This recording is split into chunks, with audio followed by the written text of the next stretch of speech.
Hey, what's going on, everyone? How are you guys doing? It's January 13th, and today it is the AEW Dynamite post show.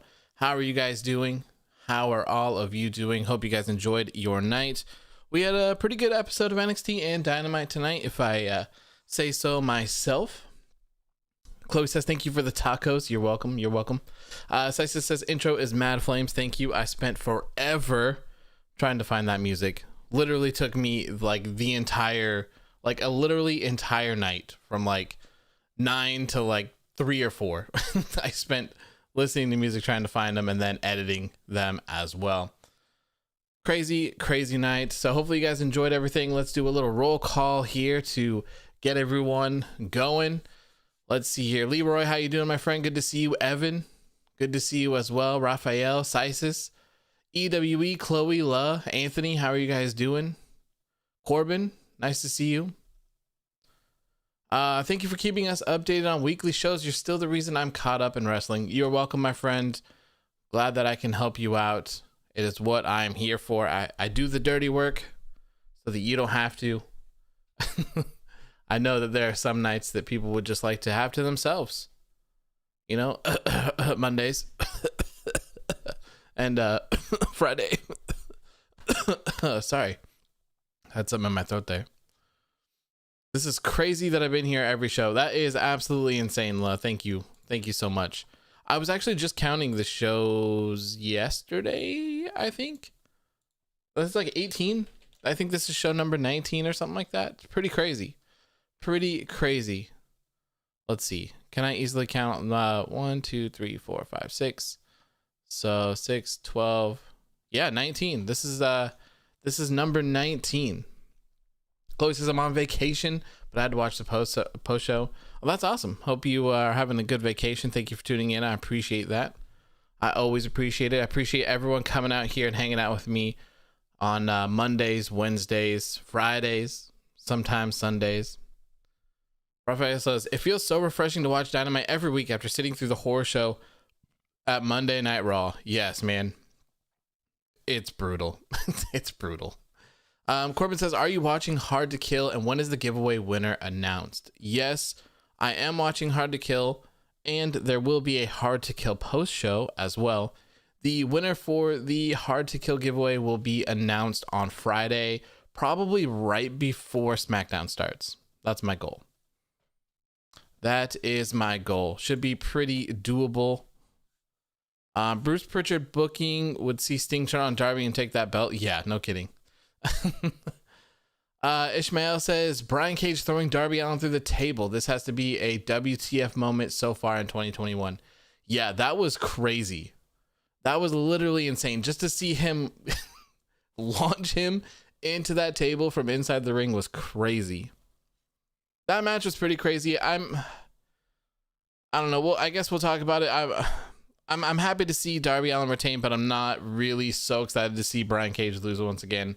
So kind of rough there. NXT was really good tonight.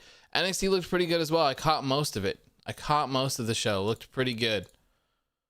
Alex says, are you surprised MCMG or Swan didn't show up during the Elite match? Because I was kind of thinking that they would, but I don't know. I guess I'm not too surprised. We're just getting started here.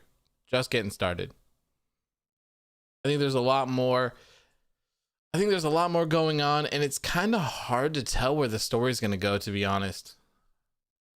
You know, maybe a match between the Good Brothers and the Young Bucks, essentially at this.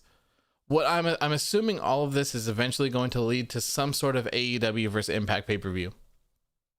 That's what I'm guessing. Just what I'm guessing. I don't know, though. I don't know. They kind of teased that. I could see it happening. Who knows? I could see Sami Callihan showing up as well. Maybe when his inevitable, like his never-ending feud with Eddie Edwards is over, maybe he'll team up with Jon Moxley. I know they have a history together, so. Corey says, is it just me, but how about you? Hager and Wardlow tagging. I want to see them tag so much. It would be amazing. It would be absolutely amazing. Raphael says, I think it's leading to the Good Brothers and Omega versus Moxley and Lucha Bros. Yeah, but I'm talking about like further on down the line. There's gonna be a huge payoff for all of this. But yeah, Hager and Wardlow should be a tag team. I was kind of frustrated to not see that. Marty Scurll coming to lead the Bucks. I don't think so. Flash says, good night, AEW. Sorry I'm late. What did I miss? Nothing, my friend. We just kicked off the show here. We're just kind of seeing who's here, just kind of chatting up a little bit. Obi James, thank you for tuning in as well. If there is an Impact and AEW crossover soon, get ready for the dream matches. Yeah, it's gonna be crazy. Evan Wright says Elite versus World, blood and guts. Yep, very well could be that. Very well. Cage powerbombing Darby onto the ramp was a great callback to the Body Bag Casino Battle Royal elimination spot. That's true, and it was impressive to see him carry. He picked Darby Allin up on in ringside, walked up the steps, and did that to him on the ramp. It was crazy. Oh God, Alex. Alex coming in clutch. What do you think about the T-Bar and Sammy Guevara stuff last night? I think everyone kind of knows where I'm at with that. I thought it was funny. T-Bar ended up deleting all of his stuff. So, I mean, is there really anything else from that? He deleted it. Man's got in his feelings, got upset. He was trying to start some drama. Backfired on him. Then he wrote that tweet. He's being all triggered. And then he was like looking for acceptance from Dax Harwood. Deleted that too. Just not a great night for T-Bar. Not a great night for that man. He took an L like I've never seen before. Darby sounds like a god. Yeah, dude, it's like Darby's gimmick is just death. Like literally just receiving punishment. It's crazy.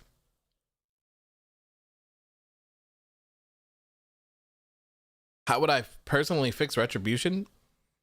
I would wipe them from existence. Retribution would, I mean, you could do it two ways. You could literally just take them off TV and pretend that none of this happened.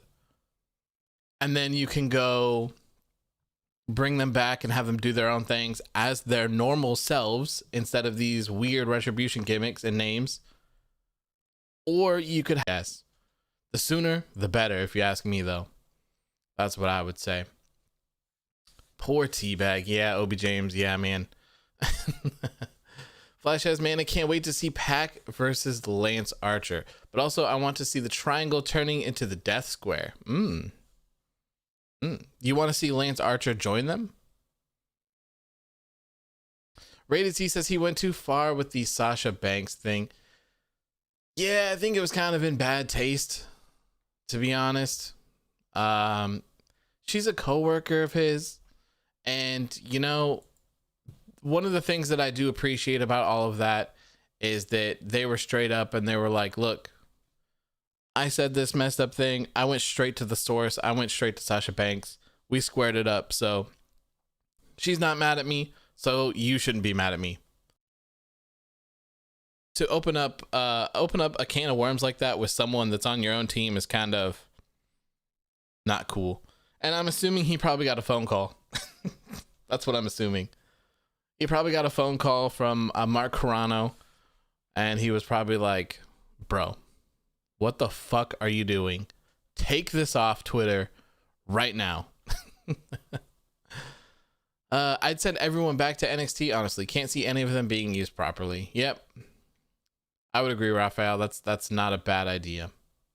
Retribution was one of those good ideas on paper, but terrible in execution. Yeah, I would agree with that as well.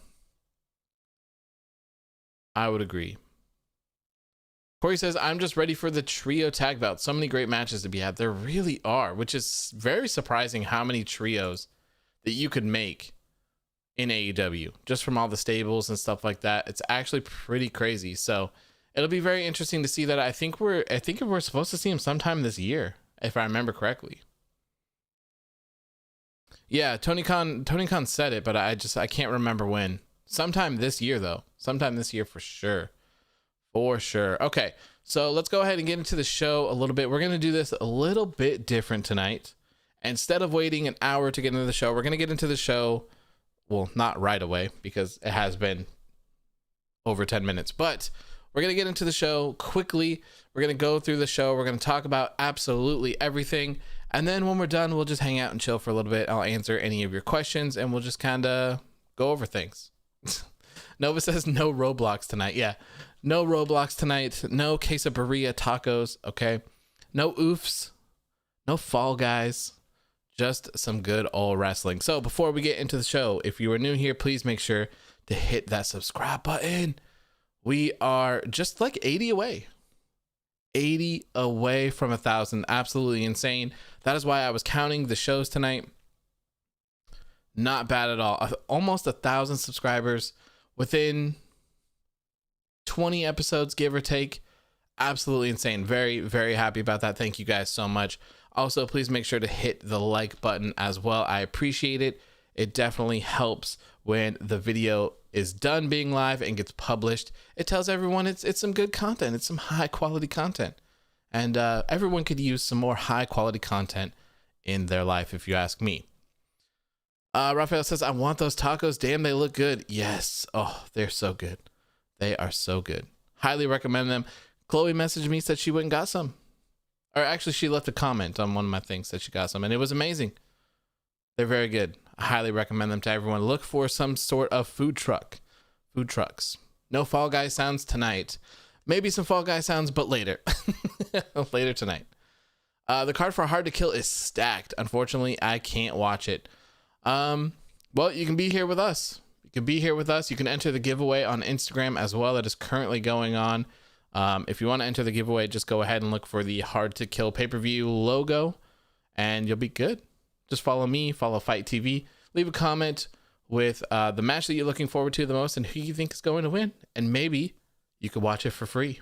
Thanks to my friends over at Fight TV. They've been so kind to us. So kind to us. I really appreciate it.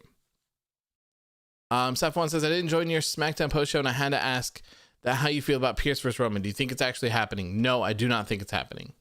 I think that Pierce will be replaced with Owens or Nakamura. That's what I think. Do you think Caleb with the K can wrestle with the W? Is he in a match? Is he in a match? I don't know. I have no idea. No clue. We'll see. The post show for Hard to Kill will be very interesting because I don't really watch Impact. So it'll be an interesting one. It'll be an interesting one for sure. Anyways, let's go over a quick rundown of tonight's AEW Dynamite New Year's Smash Night 2. Night 2. Show started off hot with Pac taking on Eddie Kingston. Then we had the Best Man Miro taking on Chuck Taylor. And if Chuck Taylor loses this match, he has to be essentially Miro's young boy, which is just a butler, kind of. Next up, we had the Inner Circle's New Year's Resolution, followed by a Dark Order segment with Hangman Adam Page. Next up, we had the Elite in action. The Elite with some quotes, some quotation marks over it, if you will. The Elite taking on, oh God, what is that guy's name? Danny Limelight and the Varsity Blondes. Jon Moxley returns. Britt Baker's waiting room gets its Dynamite debut with special guest Cody Rhodes. FTR takes on Jurassic Express. Serena Deeb defends her NWA Women's World Championship against the Dark Orders? Tay Conti. And then tonight's main event is Darby Allin defending his TNT Championship against the Machine, Brian Cage. Pretty good show tonight, if I do say so myself. Can't wait to see the Young Boy storyline going forward. It's going to be an interesting one for sure. For sure. On the NXT side of things, there was some good stuff that happened tonight as well. The tag team matches looked fantastic. Let's see. The promo from Finn Balor, incredible. When he said they stopped manufacturing the cloth I'm cut from, it's just like, whew, whew. That is a bar right there. That is a good one. That is a real good one. They also had more of the Xia Li and Boa stuff. Man, I could literally just watch all of that stuff for 2 hours straight. It's so good. It is so good. And while we're on the subject, really quickly, before we get into anything, people keep telling me that they think that the person sitting down is Andrade. I'm sorry to tell you, there's no way. There's no way that is Andrade. Okay? I'm sorry. It's not Andrade. If it was Andrade, that would be the weirdest thing I've ever seen in my entire life. Weirdest thing. Main event for NXT was Adam Cole and Roderick Strong taking on Breezango. Also, we saw the Rascals make their NXT debut, renamed Wes Lee, Nash Carter, and their tag team is MSK. That sucks. That sucks really bad. Those names are terrible. Those names are absolutely terrible. Wes Lee, Nash Carter, all bad. I don't have any problem with MSK. It's fine. What does it stand for, though? I have no clue whatsoever.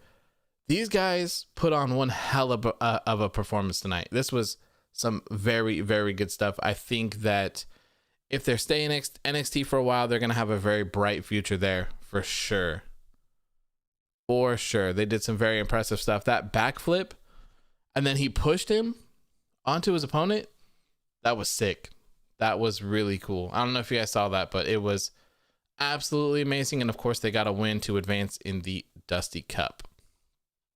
So, let's see here. Varsity Blondes is the best tag team name. Yeah, it fits them perfectly.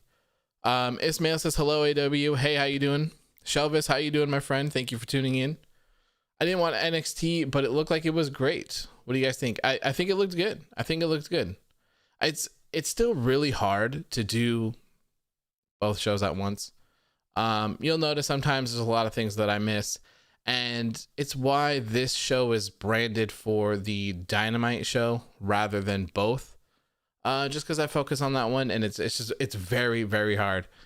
I'm like, literally the 15 minutes between the show ending and me going live is like the worst 15 minutes of my life, trying to finish up taking screenshots, getting posts, posting them on Twitter, posting them on Instagram, scheduling the live, editing the picture, the quick little picture for it, and going live in 15 minutes.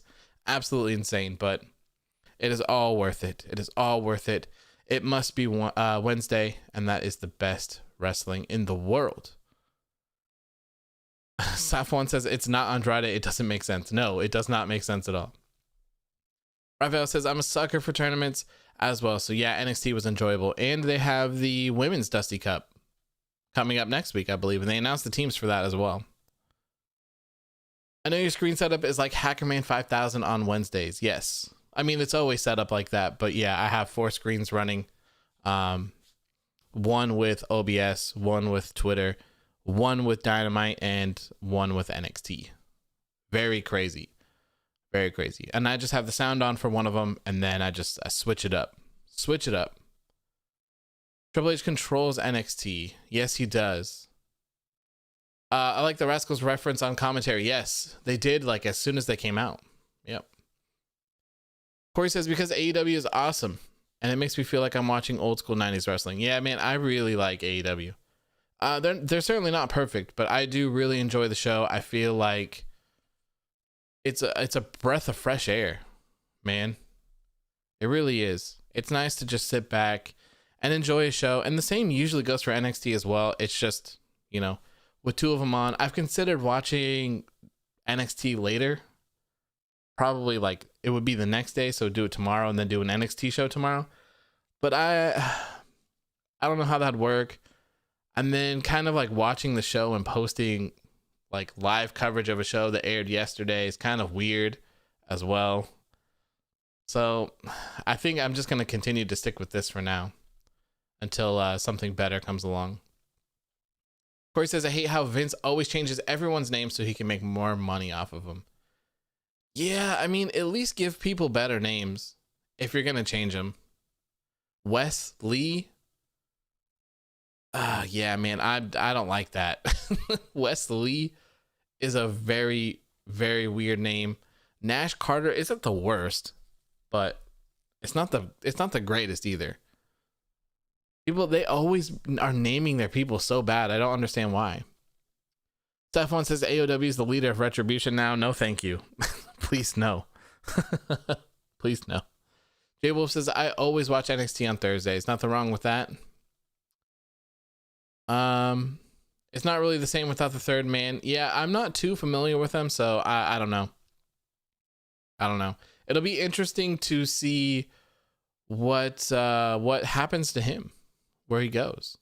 Chloe says, well, AEW, I gotta go. I'll see you Friday. Enjoy your post show, and good night to everyone. Thank you, Chloe, for tuning in.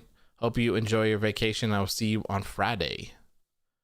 Feels like the Monday Night Wars to a sense, and AEW storylines are bar none. They write weeks ahead and not the day of the show, except everyone to buy in and follow. That's one of the things that I like the most about AEW, seriously, is when you're watching the show, like tonight, for instance, before the show was even off the air, they told you exactly what you were getting next week. I love that. I cannot complain about that. It's so nice to see that they're actually planning on things. They're making things make sense. Even for the main event tonight, we saw a huge video package of them going into details about the history of Darby Allin and Taz that's been going on for months, and how Brian Cage came into it, and how this all played out, and how this all started. I just love stuff like that. I love that there's actual storytelling here.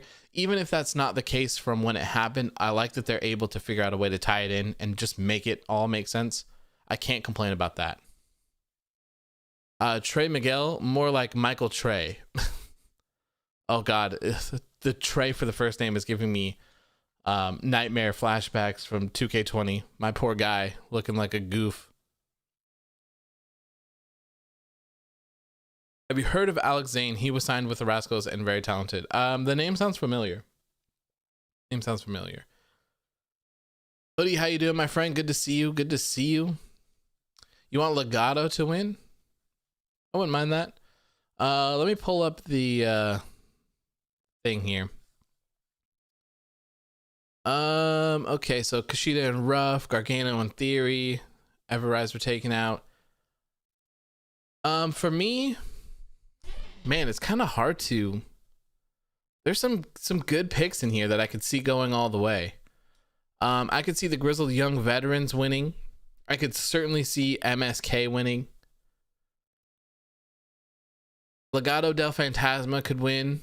Imperium, maybe not so much. One of like the people that I think that could actually win that would be surprising would be Killian Dane and Drake Maverick.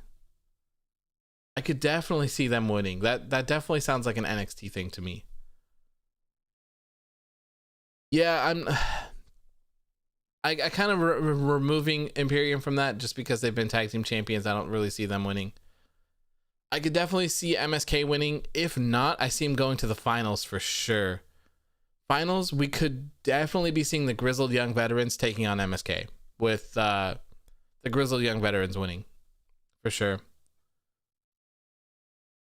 Maverick and Dane winning is your prediction, but I want Legado. So let's see.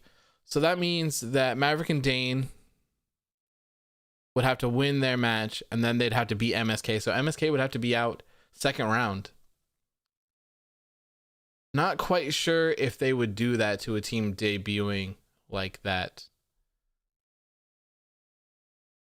Imperium will probably beat Lucha House Party. Legado del Fantasma will probably beat the Bollywood Boys. So we'd probably see what? MSK taking on Legado del Fantasma. And then Cole and Strong and the Grizzled Young Veterans in the final four. It's crazy. I love tournaments, man. I love stuff like this. I wish main roster WWE would do stuff like this more often. for the Intercontinental Championship, the United States Championship, Tag Team Championships, Women's Championships, the Men's World Championships. I am all for this. All 4 tournaments. I love it. That's why I want to see the King of the Ring come back again. But this time I want to see Xavier Woods win it. Really bad. Wait, is Lucha House Party in NXT now? Seems like they've randomly been popping up. No, they're just a part of both shows now. Just a part of both shows. Is there any truth to rumors about Impact becoming AEW's sister show? I don't think so. I don't think so. It would... I could certainly see it happening, but at the same time, I definitely feel like it wouldn't. If Tony Khan wanted, I mean, Tony Khan already has a show on Tuesdays with AEW Dark. He already has a pretty deep talent pool as well, so they do have a second show coming. I don't know what the deal is with it. It was my understanding that we were supposed to see it this year, but I don't know if that's the case anymore. I'm not sure. We haven't heard anything on it in quite a while. And there's supposed to be a second episode of Dark happening as well. So who knows? PWR says, hey, OW, I don't watch AEW, but I'm a chill. Well, thank you. I appreciate that, my friend. We're also talking about NXT tonight as well, if you watch NXT. Flash says AEW booking challenge. Book a King of the Ring for Raw and SmackDown with 8 participants. Yep. There you go. There you go. Marco says hi from Portugal. Hello, my friend. Hope you're having a great night. Corey says Dark is very underrated. I hear a lot of good things about Dark. I don't think I've ever watched an episode of Dark, but I definitely want to. I love seeing all of the hilarious things that Taz says on Dark on commentary as well. So I think I'm going to make it. I probably won't watch it live. It's probably just something I'll watch in the background while I'm working, but I don't know. Nova says, I think AEW and Impact, their whole partnership is basically like an example for people like New Japan and other companies to want to do business with AEW. Could certainly be that. Safwan says also there's a fantasy booking video of how Adam Blampede would book WWE after Vince retires. Check that out. It's probably pretty cool in a lot of tournaments. Yeah, I'll check that out. I watched his booking on something. Can't remember what it was. Was it Shinsuke Nakamura? It might have been Shinsuke Nakamura, but I watched one of them a while ago and I really liked it. Is there like a streaming service with AEW that I can catch up? It depends on where you're located. If you're outside of the US, you can use Fight TV. If you are in the US, I don't know. DVR it. I don't know. If you have Comcast or Xfinity, whatever it's called these days, you could probably watch it on demand there. Other than that, I wouldn't know. King Woods would be a pretty cool gimmick, but oh boy, King Corbin sucks. Yep. Yeah, that one has definitely overstayed its welcome, to say the least. All right. So let's get into the show tonight. So the show opened up tonight with Pac taking on Eddie Kingston, and of course, the new thing that they're doing every single Wednesday is they're opening up the show with It's Wednesday. You know what that means. I love that they've adopted this and added this to their show. Very awesome tribute to Brody Lee, John Huber, and everything. They also announced later on in the night here. Oh, I don't have it up anymore. Next week is Negative One's birthday, who is Brody Lee's son. And so they have a birthday match going on with Dark Order and Hangman Adam Page taking on TH2 and Chaos Project, I think it was. So interesting stuff. Looking forward to next week as well. Alex, did they get the HBO Max deal? I remember them marketing that on the apron. I don't think so. I have HBO Max and I don't believe AEW is on there. If it is, that's cool. Let me look. I will take a look-see right now. But I don't believe so. I haven't heard anything about that. That might have just been a promotion for something. Yeah, they're not on here. All Elite. Nope. No AEW or All Elite Wrestling on there.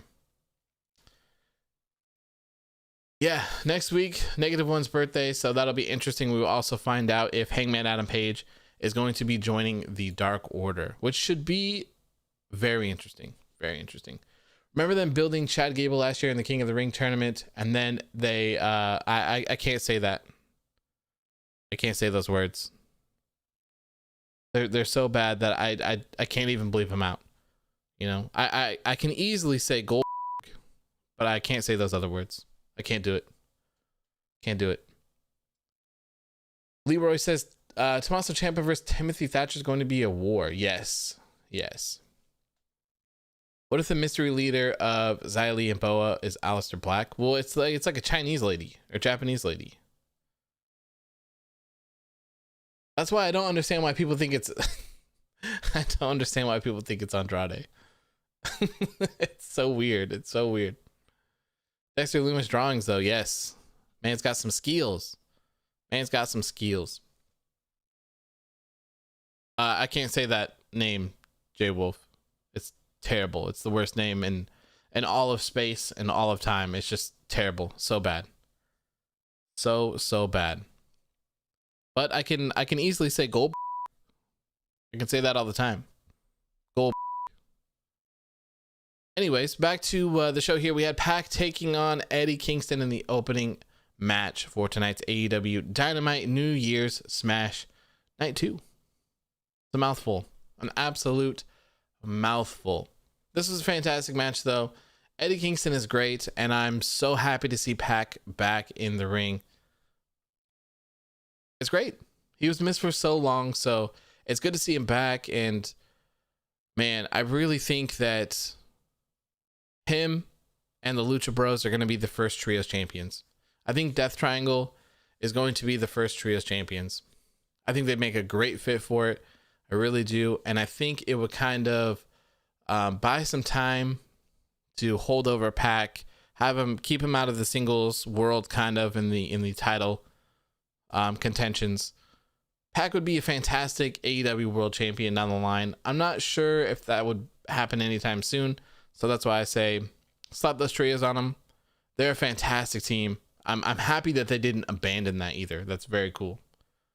It was very unfortunate when Lucha Bros teamed up with Eddie Kingston and the Butcher and the Blade and the Bunny. It was like, man, but Death Triangle was so good. So thankfully they have reunited and they're kind of clashing with Eddie Kingston and friends. Very good. Pac is amazing. So hopefully down the line we will see him be an AEW world champion, maybe even a TNT champion. Wouldn't be mad at that at all. Flash says in 5 years Jungle Boy will be world champion. It's going to be really interesting to see who in AEW becomes world champion. It really is. I've said it a bunch of times already. I think that the next AEW world champion is Hangman. I would bet an infinite amount of money on it. I really would. Hangman beating Omega is huge. That's a huge thing to happen. So I certainly think that is what's coming next after all of this Impact stuff and Bullet Club, For Life, Elite, whatever it is you want to call it. I definitely think that's next. After that, things get a little bit cloudy, especially because for me, I have long reigns for everyone. I think with the AEW World Championship being new, it needs that prestigiousness. It needs to be carried by big people for a good amount of time. It needs to be defended and all that. So I have Kenny Omega having a long reign. I have Hangman Adam Page having a long reign. And then personally, if it was me, after that, I got Miro. I got Miro being the champion after Hangman. A lot of people think Pac could fill that role, and I don't disagree with that either. I think he could be that person to knock off Hangman, but we'll see. There's a lot of very, very talented people in AEW. There's a lot of people that are ready to be in that AEW World Championship position. I think Lance Archer, I think, is one of them. I think he would fit in there perfectly fine.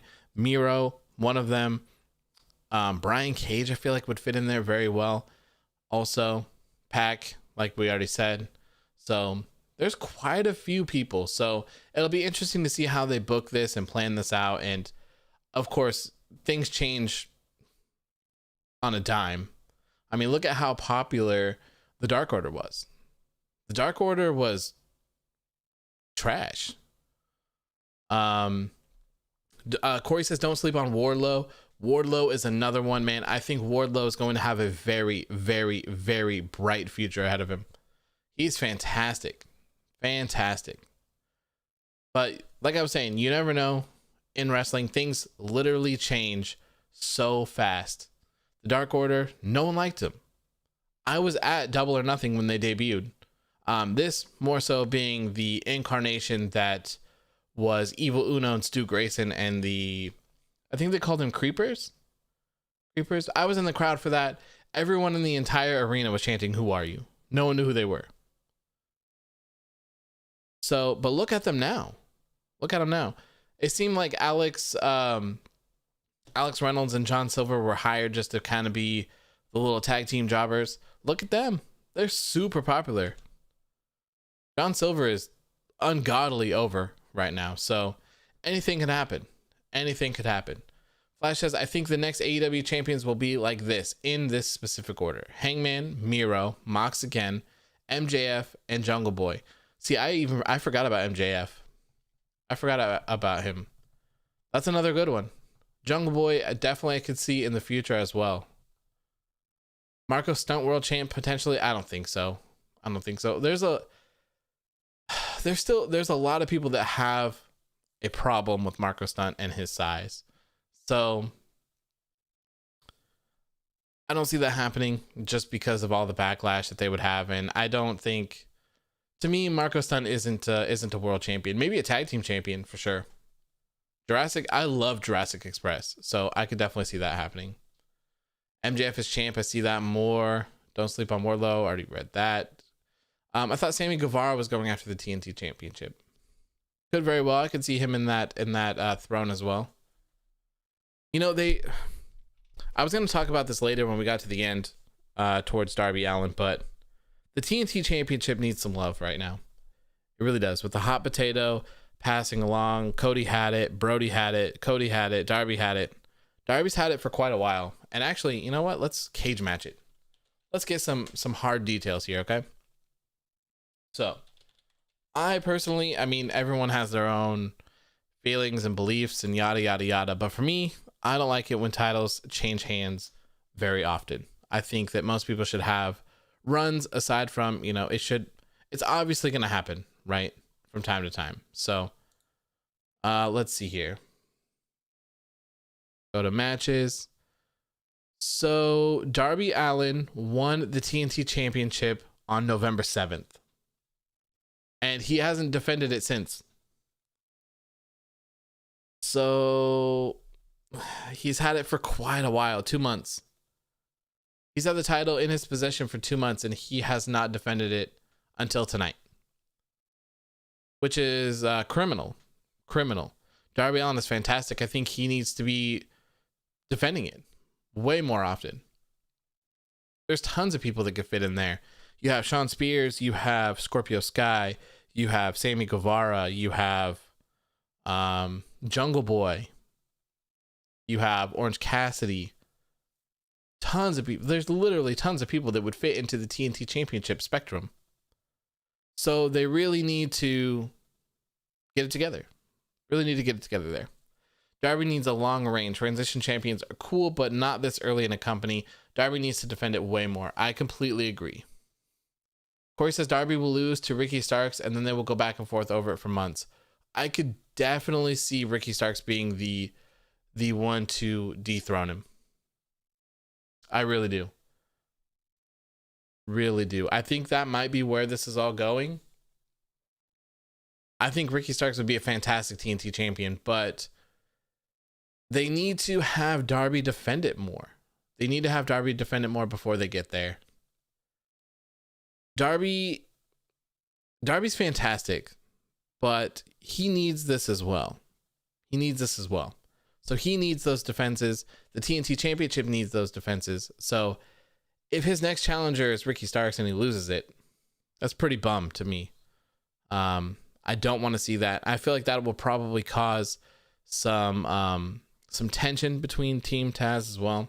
If Ricky Starks is able to get the job done, but Brian Cage is not, there could be some problems there. Ishmael says AEW have a slow burner storylines.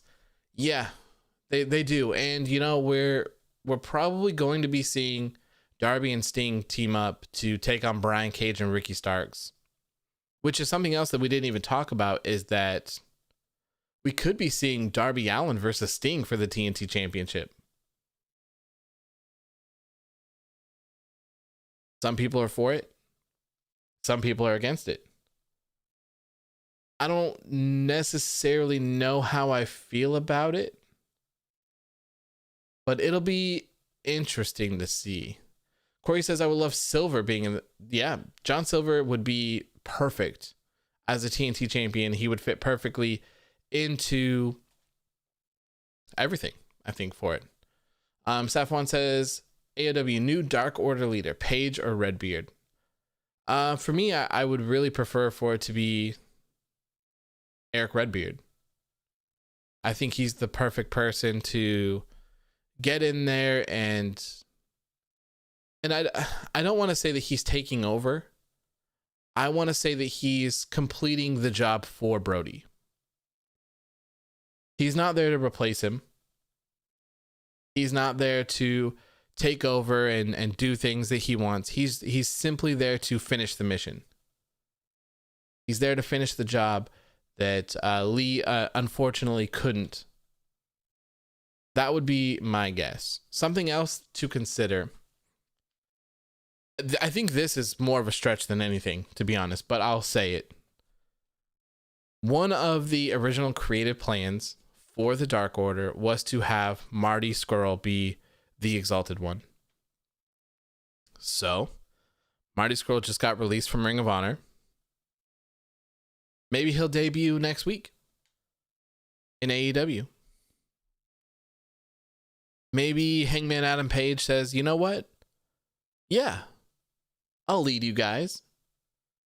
Lights go out. There you go. Marty comes and takes over. Could very well see that happening. But I do think it's a stretch. It is a stretch. I don't know if they would want him right now, so I don't know. There's a lot of different ways that they could go. It'll be very interesting to see. And I don't necessarily think it needs to happen next week. They definitely could have Hangman come in for a little bit and be the leader, or just kind of not necessarily be the leader, but just be a part of them. Just kind of be a part of the group, help them out, get them some wins, get them over a little bit. And then, you know, maybe Eric Redbeard comes in a month or two down the line and says, hey, what are you doing? You know, you're not doing what you're supposed to be doing. You're not doing this, or you're not doing that. And then they take over. Same for Marty or whatever, whoever it is. I could see that happening as well. So it'll be interesting. Do you think Marty is going to be in AEW? I don't know, man. I don't know. I don't know. I really have no clue. But the only reason why I mention it is that it's an actual possibility now. He is their friend. He is released, so he's a free agent. And on top of that, he was originally planned to be the Exalted One. But Ring of Honor gave him a sweet deal, and he got to be Booker Man. So he stayed there. Marty gets so much hate. I would Google it, Jay Wolf. I would Google it. I don't exactly remember the details, but it was a part of the whole Me Too thing. So you have to look into that. So lots of exciting and different directions that they can really go with AEW. That's why I'm so excited. They're very good at creating stories out of things, even if they're not playing. Come on, Sherlock, AEW should reach out to him and find out for us. Yeah, like he would tell me. I wish. Obi James says, what is up with Ethan Page? Is he leaving? From what I understand, his contract is up this month, right? Who knows? Whoever gets Ethan Page, I think, is going to get a sweet deal. Ethan Page is fantastic. He is fantastic. So it'll be interesting to see him fight himself at Hard to Kill as well. Big Chicken says, do you think Zelina Vega will go to AEW? I could certainly see that. I could also see her going to Impact as well. She was there before. So we'll see. We're getting close. We have just about a month. Just about a month until she's free to do and say whatever. Saffron says, how did I forget about Team FTW? Holy shit, they're sick. Definitely need the gold. Yeah. Team FTW is great. Raphael says, one person that I hope every day ends up in AEW is Ricochet. Dude is criminally underutilized and would be perfect. Yeah. Yep. I completely agree. I could totally see him leaving. And you know, the whole thing was the story, Retribution is beating up Ricochet until he joins them. And they all beat him. And then he doesn't join them. So now he's just off TV forever, I guess now. Well, I know the story, but I mean, it wasn't illegal, just a little unethical. I don't know, man. It's not for me. Not for me at all. Obi James says, probably a cinematic match. Yeah, that's what I'm thinking.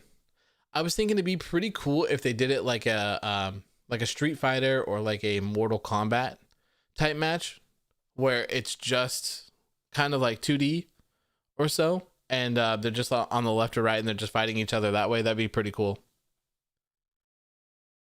Him and Matt Riddle have not re-signed yet. I think Matt Riddle just signed for 3 years. I think he did. Why doesn't Riddle or Theory get heat for the same thing? They do. They do. Theory and Velveteen Dream certainly get heat all the time. I don't see much from Matt Riddle anymore. I think maybe their mentality was, we'll just work through it. I don't see very much for Theory anymore. There certainly was when he first returned, but it's kind of died down. Maybe that was their approach. Like, we'll just put him on TV. We'll deal with this for 3 weeks, and then they'll forget. They won't care, and we'll just move on. Maybe. Velveteen Dream still gets a ton of hate. But also that goes to the thing where Dream isn't really used. He's not used very often, so they can't really work through it. Adam Page and Ethan Page for AEW Tag Championships. The Pages. The Pages.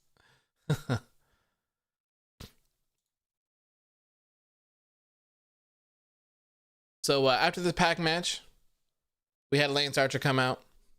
I don't really know what's going on here. I don't know who this man is feuding with or what, but he had a stare down with Pac, and it was good.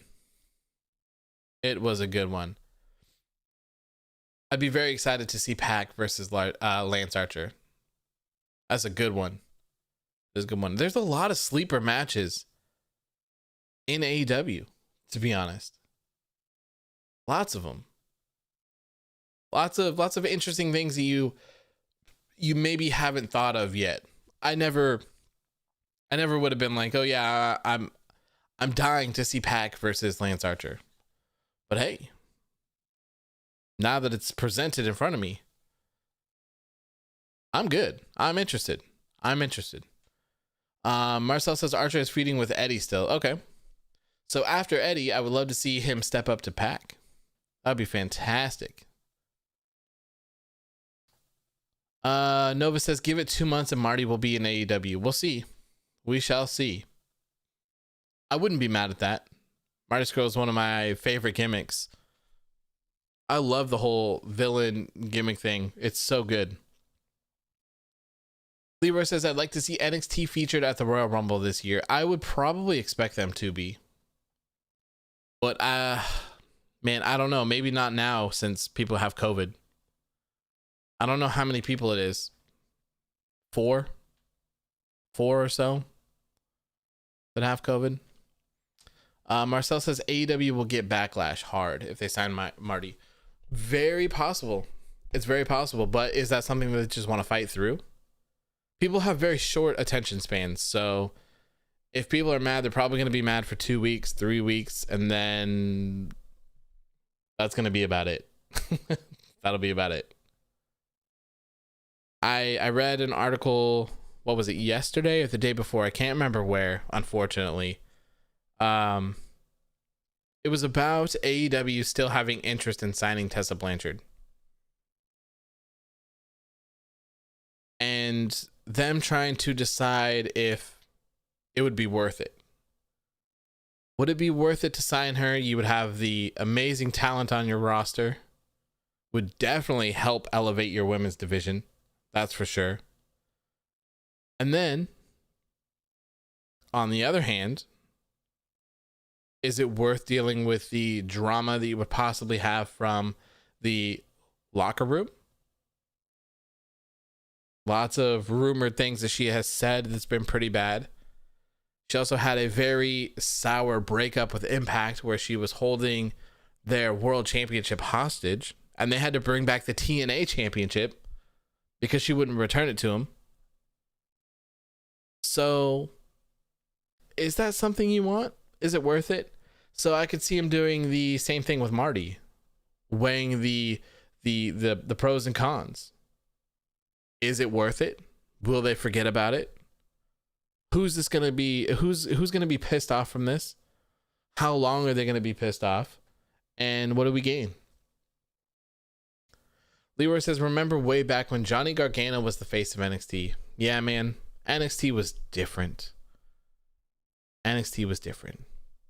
Alex says, I feel like that is a WWE move to sign Tessa. I think they want Tessa too. I think they want Tessa. I don't blame them, but at the same time, it's like you're kind of digging your own grave, I guess would be the proper thing to say. Rafael says, one feud that I just thought of that I actually think would be really cool is the Darby versus Eddie Kingston for the TNT Championship. Yeah, why not? I'm down for that. Totally down for that. Tessa would immediately be champion if they sign her. Tessa would benefit them more than Marty. Yeah. Possibly. Yeah. I mean, it would definitely elevate their women's division for sure. But to me, I don't know. Maybe this is just me, but I feel like they have the people to elevate their women's roster. They just don't do it. Why don't they have Diamante or Ivelisse wrestle on Dynamite? What's going on? Thunder Rosa doesn't really wrestle that much. I think she might have COVID right now, which is why the Britt Baker match got just mysteriously taken away. And it seems like they've tried to extend it until February. So I guess that makes sense for that. But, you know, you have these people who are on your roster. Like, all right, we have Anna Jay, Tay Conti, Serena Deeb, Thunder Rosa, Britt Baker, Ivelisse, Diamante. That is 7 just off the top of my head that I think are ready to go and be a part of things. That does not include the women's champion Hikaru Shida, which makes that 8. You can have a great women's division with 8 people. Like, how many people do they have on Raw or SmackDown for the women's division? Nova says she was near a COVID case, so she's in quarantine. That makes sense. Makes sense. Nyla Rose, Abaddon, Big Swole. I think Abaddon still needs quite a bit of work. But yeah, you could add Nyla Rose and Big Swole to that list. What is that? That's 10? That's 10 now? That's a lot of people. So why aren't they using them? You know? I think they probably just don't care, which is, you know, probably the case. They probably just don't care. It's probably not high on their priority list. They do have, I mean, they can't compete. They can't compete with NXT in the women's division. All right. NXT has the best women's division in the world. Period. Period. Interpreter says, did you know that Abaddon is 37? I did not. Corey says, Cargill looks the part. Don't know if she can wrestle. I don't know if she can wrestle either. I'm not sure. It'll be interesting to see. Looks like she might be fighting Red Velvet. Marcel says Stardom has the best women's division, actually. Well, all right. I don't know because I don't watch Stardom, but I will give you that. They probably do because they're all women. And they're probably insane over there. So NXT has an unrivaled women's division in America. Okay. I'll tighten it up a little bit. Tighten it up. So maybe they just don't care because they can't compete. Understandable, I guess. But I really think it's time to move past the Hikaru Shida era of the women's championship and throw it on Thunder Rosa or Britt Baker. That's got to be the next champion. It's got to be. Leroy says, where's Io Shirai? I have no idea. I heard that there was a COVID outbreak and that it affects multiple promotions and is going to be altering TV. So maybe she came in contact with someone. Maybe they're just being careful. Flash says Stardom is where Dakota Kai, Toni Storm, and other women wrestlers were. I don't know about Dakota Kai, but yes, Toni Storm was there.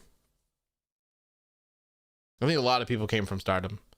Io Shirai came from Stardom. Kairi Sane as well. Brittany's the title. Shida is the longest rating champion in AEW right now. Yeah, and I mean, I like Hikaru Shida. I think she's fantastic. I just think it's time to get a fresh new start, if that makes sense. Kind of wipe everything clean and just move on to a new era of AEW, of the AEW women's division. Because like I said, they've signed the talent. The talent is there. They just don't book them. So maybe that's something we'll see fairly soon. I don't know. We don't even really see Hikaru Shida that much, to be honest. And I was kind of thinking that, I was like, man, they might actually put the strap on Abaddon. So, but they didn't. They did not. We need promos, and Britt would be perfect for that. Yeah, she's fantastic. She's really come a long way since turning into a heel. She really has with the promos. I think she had that one like really bad one on the Jericho Cruise where she first turned heel and it was kind of weird. But after that, it's been flames, man. It's been flames. Alex says they need to change that title too. Yeah. That title is not the best. It's certainly one of my least favorite championships of all championships. Definitely is. It just seems way too small, and I don't like the oval look of it. I don't. Very, very weird looking. So next up, we had the Best Man Miro with Kip Sabian and Penelope Ford taking on Chuck Taylor with Orange Cassidy. If Miro wins this, then Chuck has to be his butler. He's got to be his young boy for, I believe, a month. So, I don't know. I don't know. I don't know about this one. This one is kind of odd. I don't know. I feel like they're literally just trying to buy time with Miro. So I try to not get too critical in it because I literally just feel like they're literally just trying to buy time with him. That's what I think. That's what it sounded like towards the end of the year as well. Tony kind of alluded to getting Miro, and he was saying that it's hard to bring someone in at the end of the year who has no win-loss record in AEW and just throw him into the top. And he also said we kind of have our top planned, so it's kind of hard to throw someone in and change those things. So I literally think they're just trying to buy time with him. I think they're just trying to put him in something, maybe get some other people over, make him look extremely dominant, and that's about it. I don't think they're putting too much into it. He looks happy doing what he's doing, so that's great. He beat the living hell out of Chuck Taylor tonight, though. Absolutely destroyed this man's. And now Chuck Taylor's got to be his butler for a month. So will be very interesting to see what happens with that going forward, especially with Orange Cassidy as well. Maybe they'll have a match now, and maybe he'll be a butler too for Kip or something. I don't know. Obi James says, I have a feeling that Penelope will have the hots for Miro at the wedding. Yeah, I guess. I feel like this is inevitably, like, they're going to break up, obviously. Not necessarily Kip and Penelope, but Kip and Miro. And they'll probably feud as well. And then Miro will probably destroy him as well and continue to look tough. So I don't know what to do with him, to be honest, other than just have him beating the hell out of people. That's about it. Miro's amazing, and I can't wait to see the 5-star match him and Trent put on. So Trent's out for like 4 to 5 months now. What was it, a torn pec or something like that? But yeah, he's out for quite a while, so we won't see him around. That probably also puts rained on their parade a lot. Probably rained on their parade a lot for what they had planned. If they even have anything planned, I have no idea.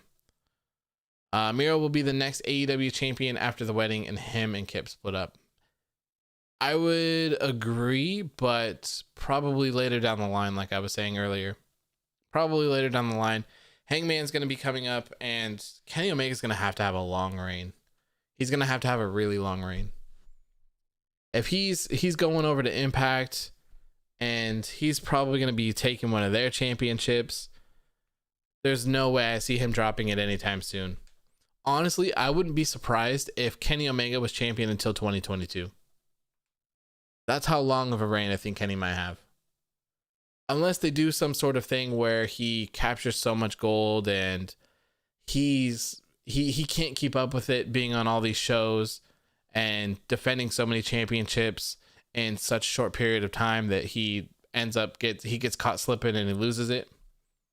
I could definitely see something like that happening.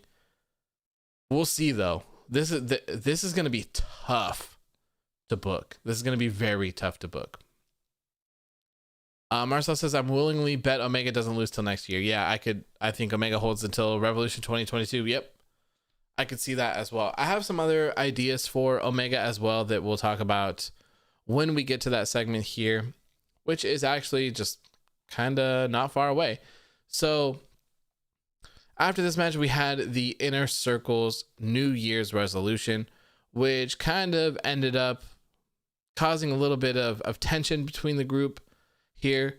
Chris Jericho, and he had mentioned that he wants to become AEW World Tag Team Champions with MJF. And Santana, he kind of he took offense to that. You know, he said, "Look, Chris, you picked myself and Ortiz. You handpicked us to be in the Inner Circle. You handpicked us to be the tag team of the Inner Circle. So why are you trying to take that away from us?" I like the logic here where they get offended. It's very interesting to see the dynamic of the Inner Circle because they're working as a machine, but they're also not. Like they definitely have their problems still, even through this. Sammy ended up calling Chris Jericho a tag team slut because he's just teaming up with everyone.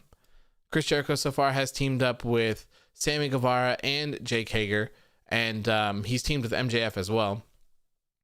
So what ended up happening out of this is next week on AEW Dynamite, we're going to see a triple threat tag team exhibition match, which we will see Santana and Ortiz versus Chris Jericho and MJF, and Sammy Guevara and Jake versus Sammy Guevara and Jake Hager. This leaves Wardlow out of the picture. Why? I have no idea. I have no idea. Leroy says, what if Kenny Omega held the AEW World Championship and the Impact? I will discuss that in just a second. Just a second. Sammy should be the one turning on them like he gets jealous of MJF. There's the problem with the Inner Circle is that there's so many different directions that they could go that it's hard to figure out where they'll end up. I could certainly see some sort of scenario where MJF is able to take control of the Inner Circle and he kicks Chris Jericho out. You still see that tension there between Sammy and MJF. So maybe Sammy will be the one to kind of defy the odds, challenge Chris Jericho. Maybe Sammy Guevara will be the next feud for Chris Jericho, and he'll be a face though.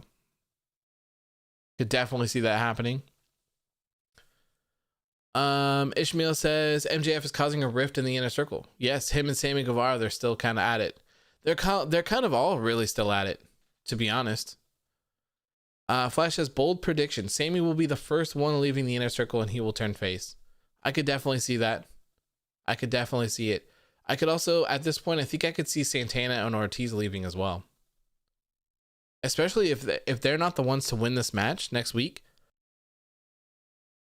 We could definitely see some more tensions rising there. And if I'm being honest, they should be the winners there. They should. Santana and Ortiz 100% should be the winners of that match next week.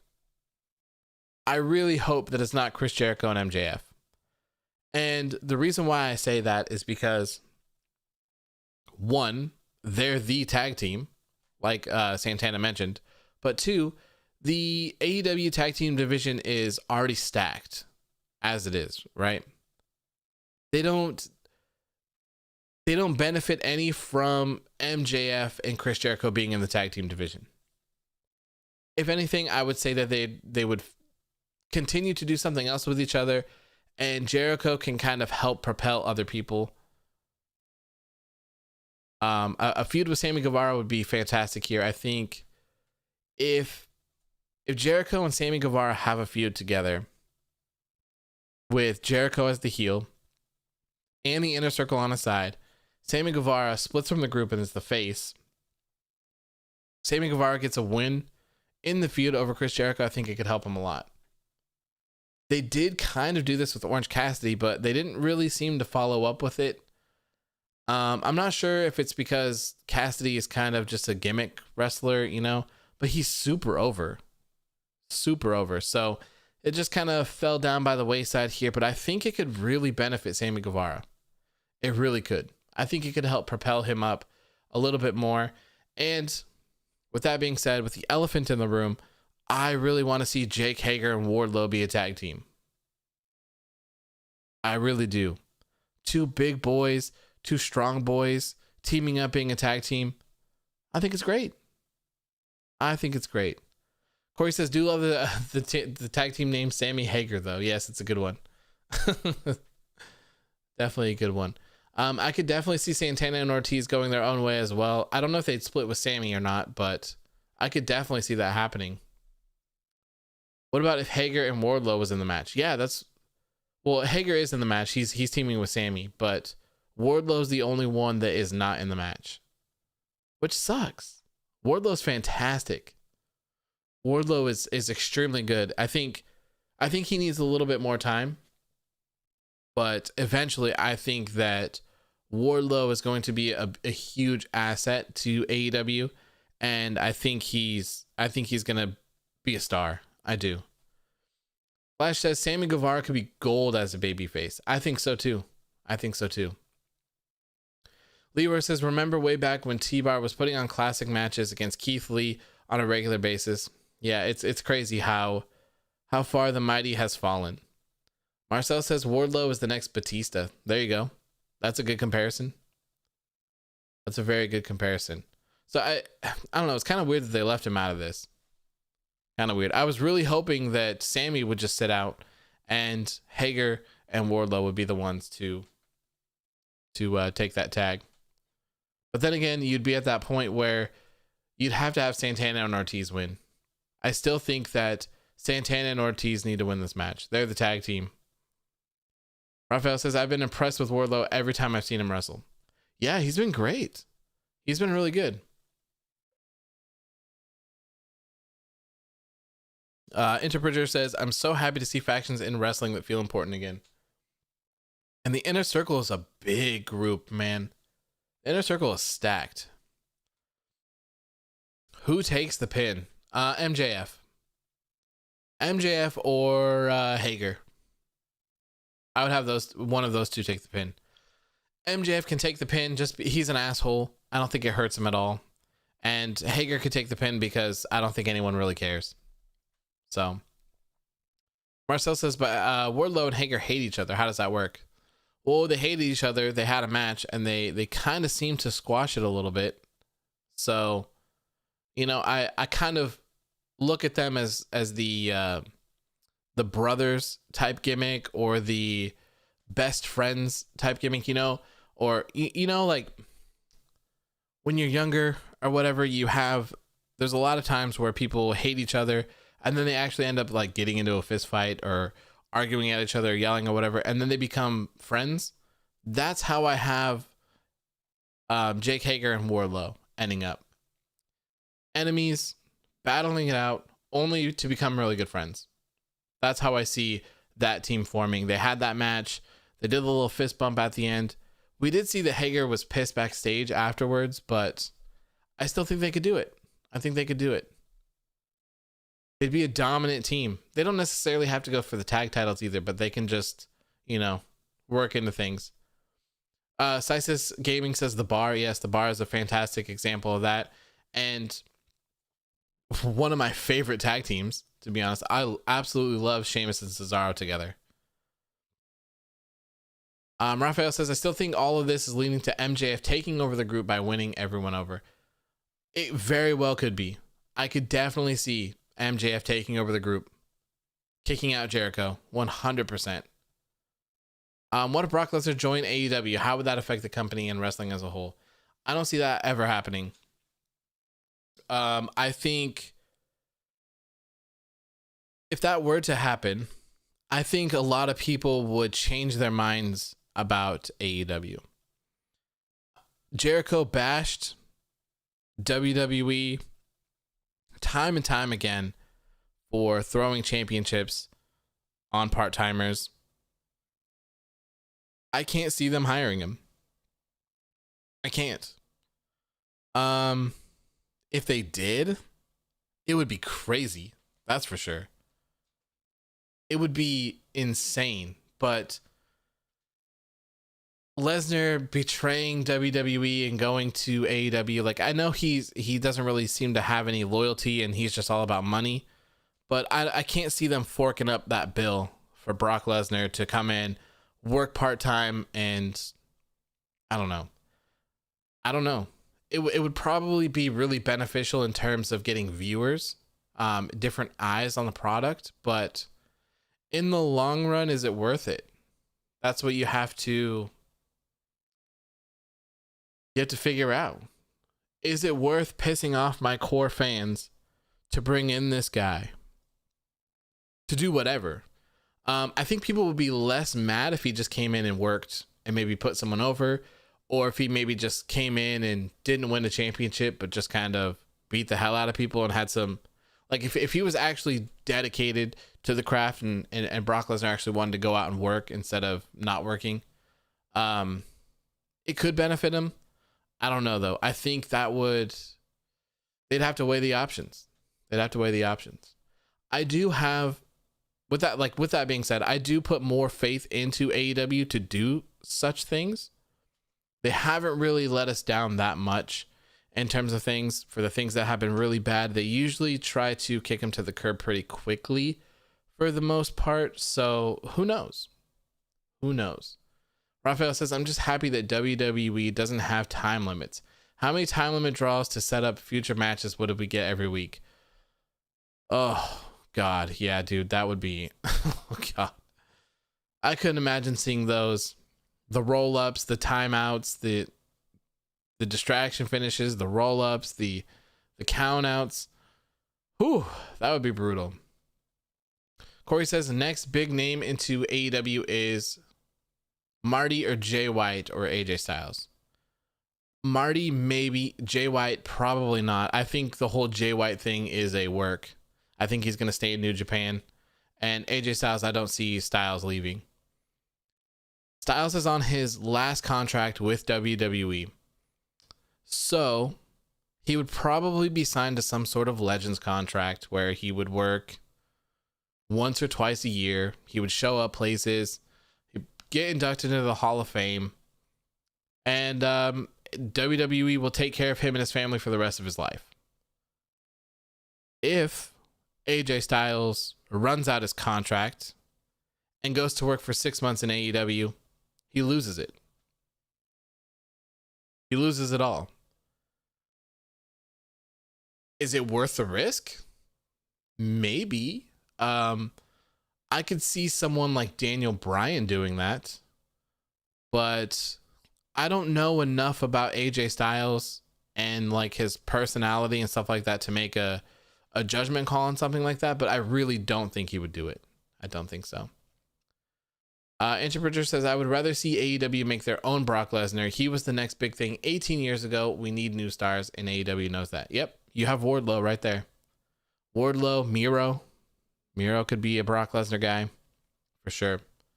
5-minute time limits in WWE. Oh, there you go. Tony would have to ask his dad to cut Brock an NFL contract to get him to AEW. Yeah, it'd have to be big boy money. Marcel says, did you hear the Ricochet may be leaving at the end of January? His contract is up then. Interesting. I didn't know that his contract was up then. I did hear that there's a lot of people who haven't re-signed that are waiting for better deals and aren't necessarily, they're not necessarily looking to leave the company, but they're waiting for better deals. He's probably one of those people if his contract is up that soon. We'll see though. Ricochet is definitely someone that I could see leaving. I could definitely see Ricochet leaving. The cool thing is that if Ricochet's contract is up, that means he's good to go. Ricochet wouldn't have a 90-day no compete. He would just be clean and clear. He'd be good to go. He'd be ready to show up anywhere. Raphael says, I really hope he leaves. Every time I see Ricochet lose to a member of Retribution, I cringe.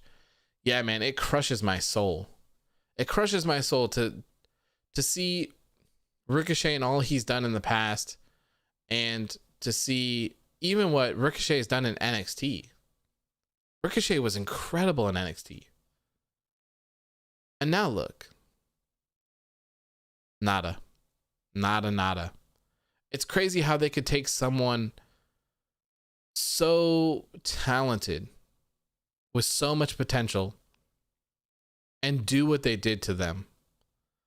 To me, I feel like that would be just completely defeating. Like, it'd feel really hard for me to be able to wrestle after that. Leroy says, what if NXT had their own version of Money in the Bank? I don't think they need it. NXT's doing just fine the way that they are. The only thing that I personally would add to NXT is a Royal Rumble. If they could do it, I would love to see that. Ishmael says Ricochet should not go to AEW because their roster is stacked. He needs to go to MLW, Impact, or New Japan. Yeah, but if it's about money, man, you never know. I don't know what sort of money Impact is able to offer. Obviously they must have pretty decent deals if the Good Brothers are there. To me, I feel like Ricochet's best two options are AEW and Impact right now. Can you imagine if T-Bar left WWE and tried to get into AEW, he would be mocked? I've said this a million times, and I'll say this again. All of these Retribution guys, it's going to be incredible when one of them decides to not re-sign with the company, or when one of them unfortunately gets released. Not that it's a good thing that someone loses their job. That's not what I'm referring to.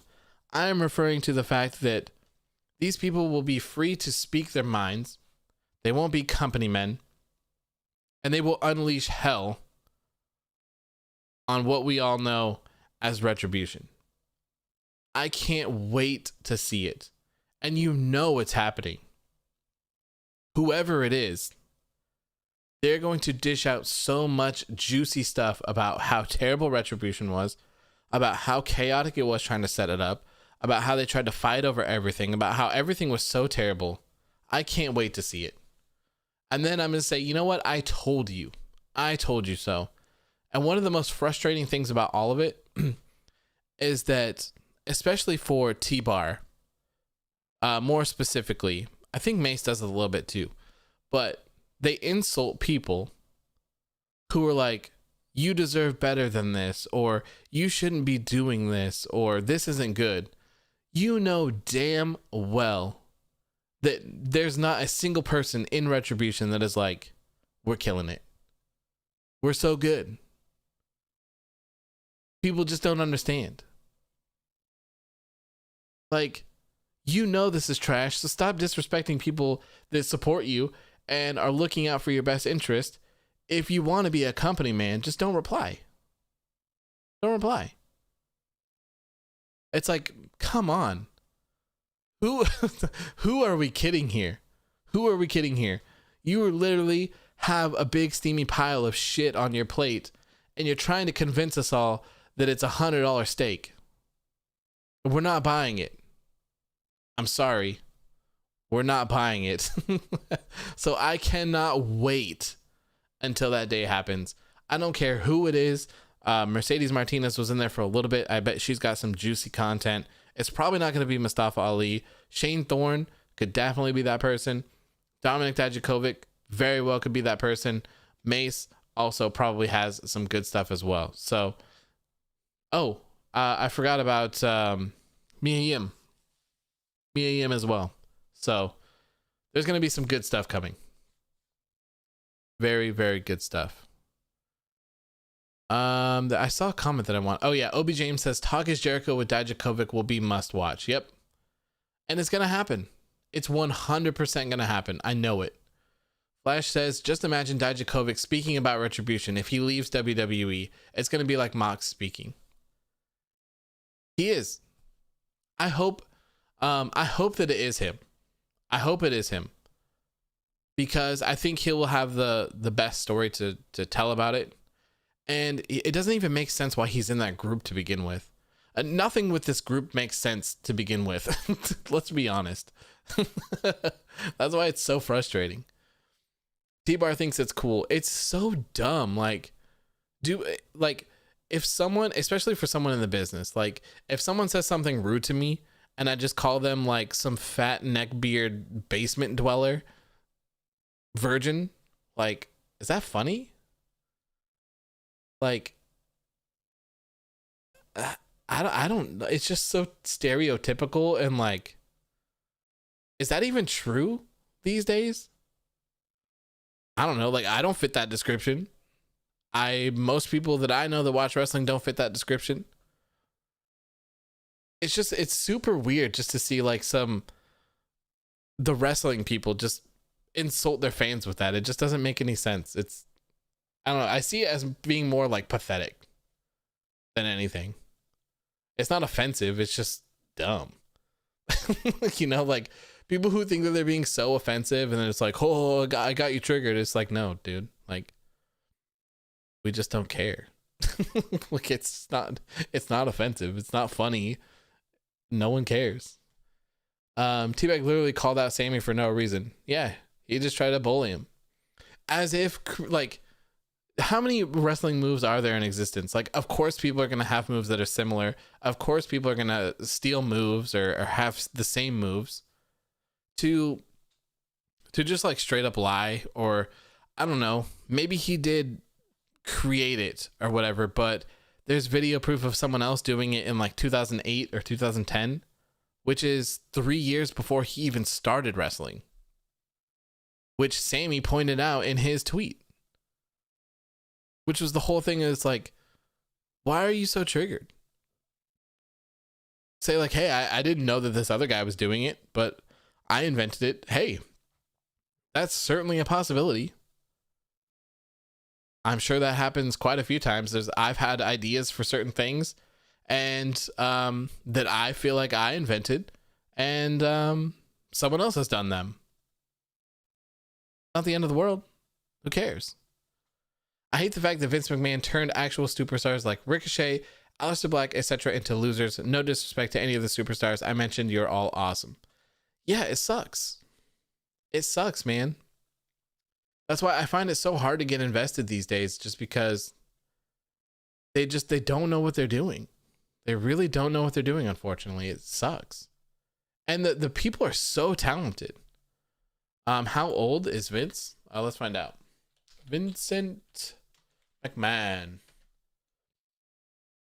75 years old. Vince McMahon, the CEO of WWE, was born August 24th, 1945 in Pinehurst, North Carolina. Sammy literally told him where it was made in T-Bag So Triggered. Yeah, that's why I just don't understand. I don't understand. It makes no sense. I was like, okay, man, just hold this L here. Hold this L. So anyways, back here to the show, we had this backstage segment here with the Dark Order, and I think it was Alex Marvez is the guy's name, the announcer guy or interviewer guy thing. He was saying what's next for the Dark Order. They said that they have a match next week. Let me actually pull this match up. If I still, oh God, I don't have him up. I can't pull it up because I don't know where it is, unfortunately. It's an 8-man tag. 8-man tag. Hangman Adam Page is joining the Dark Order for a match, and he said that after the match he will give them an answer. Will he join the Dark Order or will he not?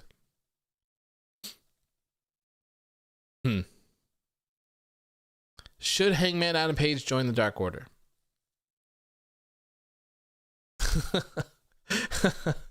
Nova says Retribution is what ketchup is to burrito tacos. 100%. Wow, what a comparison. What a comparison right there. I thought Vince's voice was appearing. I could do Vince's voice. It's such good shit. I am 75 years old, and I'm going to live for eternity.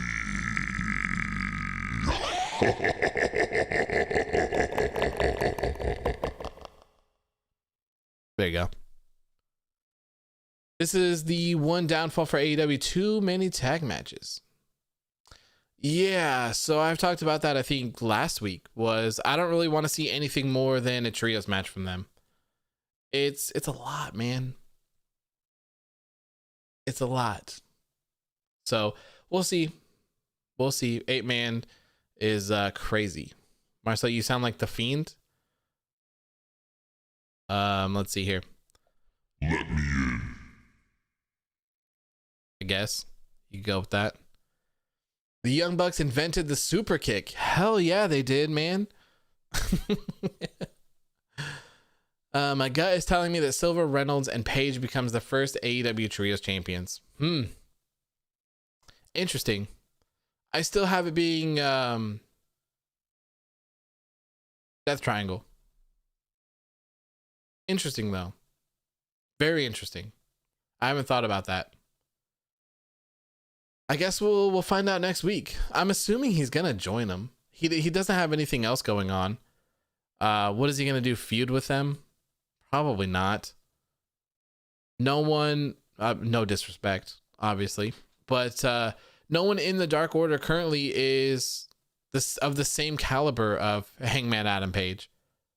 So I don't know. I mean, I guess maybe he could feud with John Silver and put him over. Maybe to help boost him up. I don't think that would be the outcome, though. I definitely think he's going to join him in some fashion. Maybe he won't actually join him, but he'll just be like, yeah, we'll work together. But like, I'm not going to actually join the Dark Order or something. When he joins him and Silver have to wear cowboy hats every week.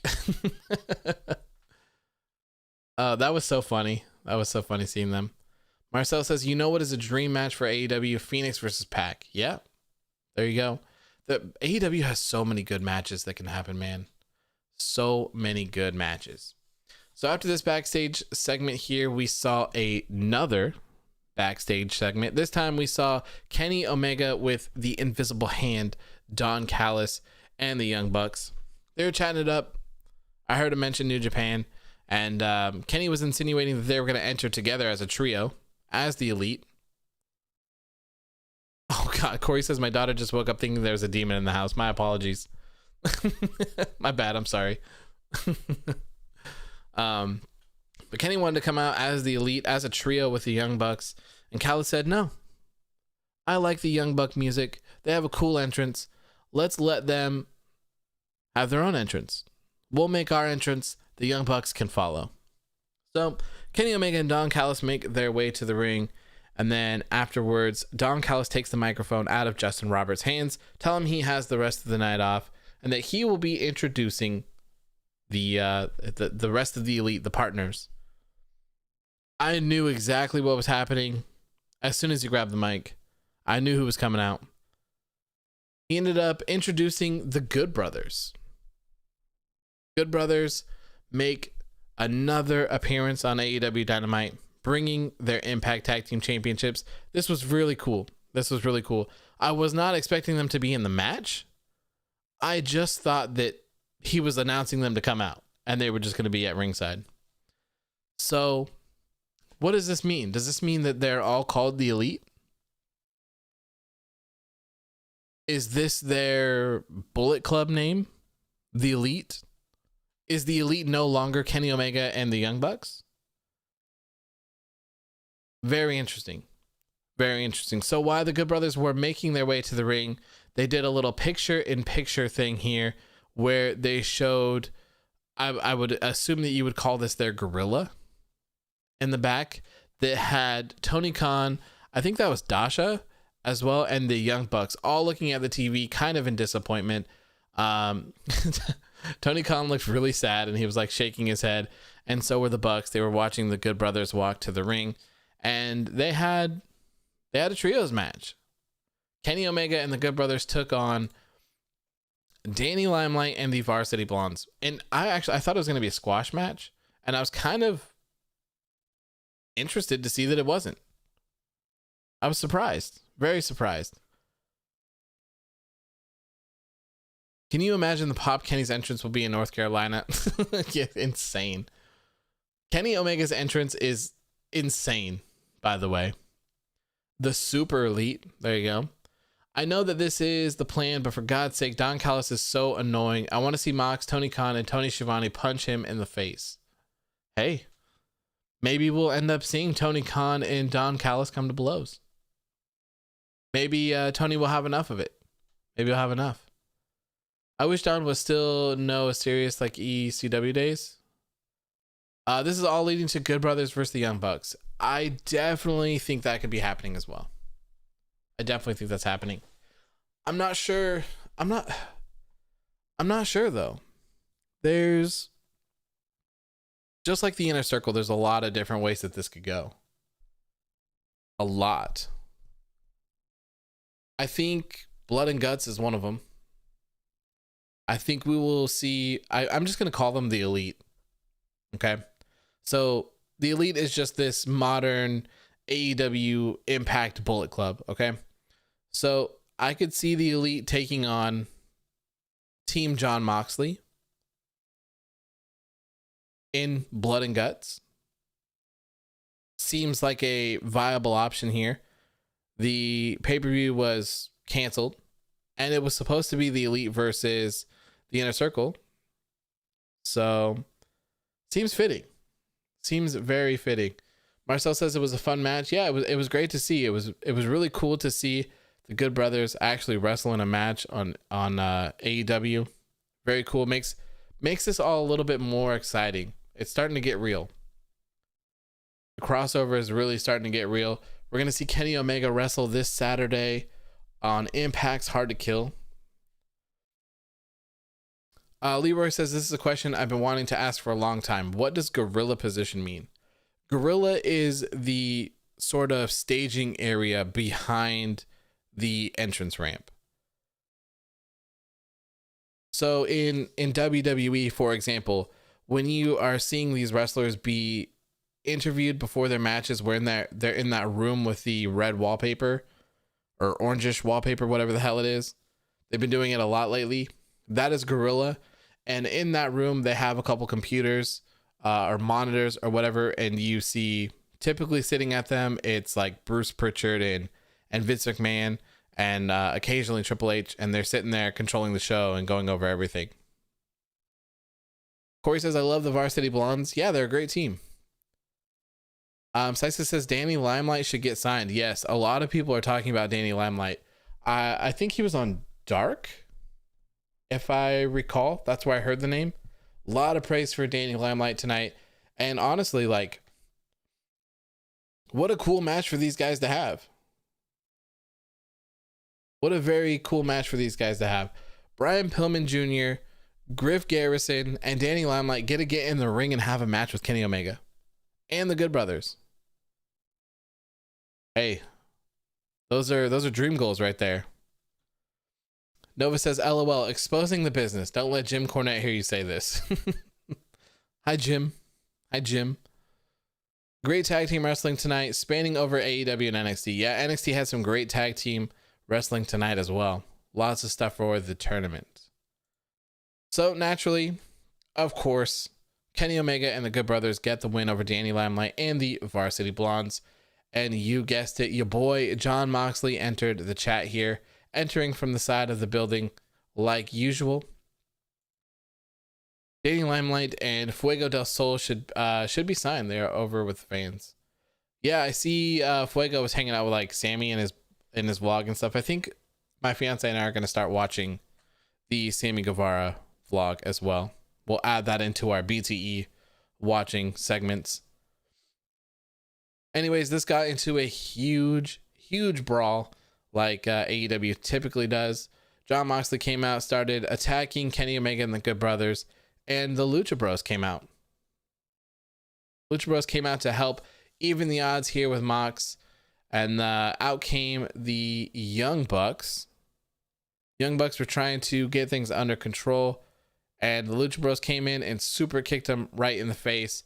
And then you saw a bunch of talent and officials run to the ring to try to separate everything. And something that was very interesting about this as well is that Don Callis was trying to bait and kind of pull and tug on Kenny Omega to get him through the entrance ramp and out of the arena. Very interesting. So it's obvious that he is kind of, obviously the invisible hand is very visible at this point. So you have him controlling Kenny Omega, separating him from everyone and everything to a great distance. So it'll be interesting to see what kind of role he'll play in the inevitable breakup of the elite group in this instance. Because we all know what's happening. We all know what's happening. Eventually, someone's fighting someone. Whose side? I mean, I think it's pretty obvious who's fighting who. The Young Bucks are going to be fighting the Good Brothers at some point, but what side is Kenny Omega on? That's the question. When it happens, do they bring in someone else? Does Adam Page come back and help? Does Cody Rhodes come back and help? Does Marty Scurll debut and help? You'd have Kenny Omega and the Good Brothers, and then you'd have the Young Bucks and Marty Scurll. Lots and lots and lots of different outcomes here. That's what I love about a couple of these stories that we're seeing right now in AEW. They're good and they're unpredictable. There's so many different routes that all of this can take. And typically what we see on Monday and Friday is just a pretty straightforward, predictable landscape of what's going to be happening. So I really like this. It kind of keeps us on our feet. And one of the things that I wanted to talk about earlier that I said I would wait and mention for this is that when we were talking about Tessa Blanchard and how she was holding the Impact World Championship hostage, she wouldn't give it back, right? They had to bring in the TNA World Championship so they would have something on their TV. Moose is super aggressive right now. He is the TNA World Champion, and it's not really something that they acknowledge as being an actual title. It's also a very beautiful title, might I add. So Hear me out on this. What if Kenny Omega and the Good Brothers, they just beat Rich Swann and the Motor City Machine Guns, and they leave it at that? What if we don't see a rematch, or not a rematch, but an actual championship match? What it looks like. I don't know if the AEW World Championship is on the line or not, but for this instance, we will say it is. We have Rich Swann versus Kenny Omega in a main event match, a winner take all. Do we see that happening? Do we actually see Kenny taking Impact's World Championship? Or after this, do we see Moose maybe step up, go after Kenny Omega? Kenny Omega can take the TNA World Championship off of Moose. It's already a belt that they don't really recognize, and they could just get rid of it. That would be their way to ride it off TV. It looks amazing. It would look fantastic over the shoulder of Kenny Omega with the AEW World Championship. It would also go very well if Kenny is able to capture the IWGP Heavyweight Championship. Those three belts together on Kenny Omega would be insane. Just a possibility there. Just a possibility. Because one of the things that we have to realize is that Kenny can win them all he wants. But how does he lose them? That's the problem. That's where things start getting a little rocky. What happens if Kenny Omega is the AEW, Impact, and IWGP Heavyweight Champion? How does he lose them? You're going to see Kenny Omega lose to Rich Swann so that he can regain his Impact World Championship? I don't know. I don't know about that one. Maybe someone else could step up.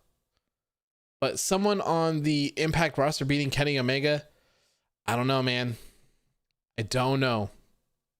And having someone win your world championship and then just relinquishing it kind of like undermines your own world championship, you know? Maybe that's a risk that Impact is willing to take, to have Kenny Omega and possibly other AEW stars on their roster or on their shows periodically. Maybe that's a risk they're willing to take. I don't know. But it does seem like another viable option. And it seems like the most appealing one visually to me, because I really like the look of that championship. Moose's title is more legit than Cage's. Yeah, I don't like the FTW title at all, man. I don't. Safa says, speaking of Marty Scurll, I thought he was debuting tonight as part of MSK just because of the name. Oh, interesting. I didn't think about that, but yeah, no. Do you think Paulie is kicking himself seeing Don doing old ECW things? Probably not. I mean, look at where Paul Heyman is. He is on top of the world right now with Roman Reigns. Probably, you could easily argue that Roman Reigns is the best thing going on in wrestling right now. That's a pretty easy argument. So I don't think he's probably not mad. I would like to see Kenny collecting belts, but Moose right now is fantastic. Hard to choose in this one. Yeah, it just something to think about. You forgot the NWA Championship. What if Kenny wins all the championship throws? The IWGP Impact and NW Championship in the trash. See? But those are world championships, man. The NWA Championship has a long history. You know? These are world championships. Do you want people to be throwing your world championships into the trash? Into the river, into the lake, breaking them? I don't know. I don't know. Maybe if it benefits them that much, but I don't know. I really don't know. That's why I'm not sure how this goes. I don't understand how it goes because I don't know how it ends. They Call Me Nova says, talking about Roman, are you excited for SmackDown? The only thing I know about SmackDown is that Jey Uso is going to be taking on Shinsuke. That's about it. But yes, for that match, very excited about that match. Should be a good one. Should be a really good one. Scum says Rascal's new names aren't that bad, but they could have done much better. They're certainly not the worst. I think Wes Lee is pretty bad, but the other one, was it Nash Carter? Is that what it was? I'm trying to find it so I can remember. Yeah, Nash Carter. Nash Carter's not too bad. I don't like Wes Lee though. Kenny throwing championships into the trash would contradict his character. Yeah, you're spot on for that. He's collecting them, so him just throwing them in the trash wouldn't really make sense. That'd be more disrespectful than anything. Very good observation there, Warrior. Very good. Leroy says both Kenny Omega and Roman Reigns are the best things going on about wrestling. Yeah, that's why I was saying you could make a very, very strong argument for Roman Reigns being the number one thing in wrestling right now. Aside from that, I would probably say that this whole Elite Bullet Club thing is, or just even the crossover between AEW and Impact just as a whole, I think. Marcel says, did you hear about Lita exposing WWE on her Twitch? Kind of. My fiance just sent me a picture of what was said. Let me see if I can find it here. Come on, load. It's from the Sportster, and it's just a screenshot that says Lita claims WWE threatened to fire her if she didn't take part in live sex celebration. Pretty shitty if true, man. Pretty shitty for sure. Especially for someone who had been in the company for so long at that time. Not a good look. Rather than instead of vacating the titles or maybe a 1-year title reign for all the gold. But yeah, the problem is who will beat him with all the gold? And what title will he lose first? Exactly. Just trying to lose the titles is going to be difficult. And like I was saying, I feel like one of the legit ways that you could do it is just have him have so many titles. He would have to be a workhorse, man. He'd have to be a workhorse. But have him defending a championship on Impact, then Dynamite, then on some sort of, maybe New Japan show or something. And it's breaking him down, and he's defeated. He's weak because he's wrestling so much. He's defending so much that someone's able to pick up a win from him. During that time. That's how I would do maybe one. I don't know if you could do all, but one. It also depends on how many he's going to win, which kind of leads to the whole thing of like, if he's collecting, a collection certainly isn't 2. So, I mean, I guess 3 because he's the AAA world champion as well, but he doesn't really carry that around. So it'll be interesting to see how they navigate through this for sure. I definitely think Roman and Shinsuke are being built up as a bigger feud. I hope so. Safa says, can someone tell me what Blood and Guts is? So Blood, are you familiar with War Games? With NXT War Games or any of the old WCW War Game stuff? It's basically 2 big rings with a steel cage surrounding both of them. Or not 2 big rings, but 2 rings in general connected with a steel cage surrounding both of them. And it's 5-on-5? I think they've changed it. I think it's been 5-on-5 and 6-on-6 at times. That's what Blood and Guts is. That's just AEW's version because WWE owns the Match Beyond and War Games. Marcel says that's breaking some workers' rights. Yeah, I would say so. They are independent contractors though, so I don't know what all is involved in that. I would still assume that that's not legal. Not legal at all. Wouldn't mind Brock versus Roman and seeing who Paul helps win. It would be interesting to see Brock back without Paul Heyman for sure. It would be very interesting. Ken Adams says, just got here because I didn't see these shows tonight, but I've come to say Brock Lesnar is a brilliant, underrated wrestler, and when he wants to have a good match, he performs like no other. I would agree. I would agree with you. If Brock Lesnar wants to wrestle, the guy can wrestle. When he doesn't, he doesn't. Sometimes the guy is just there to make some money. LOL, unless you're Vince, then you can do whatever the hell you want. Yeah. Sounds about right, I guess. Sounds about right.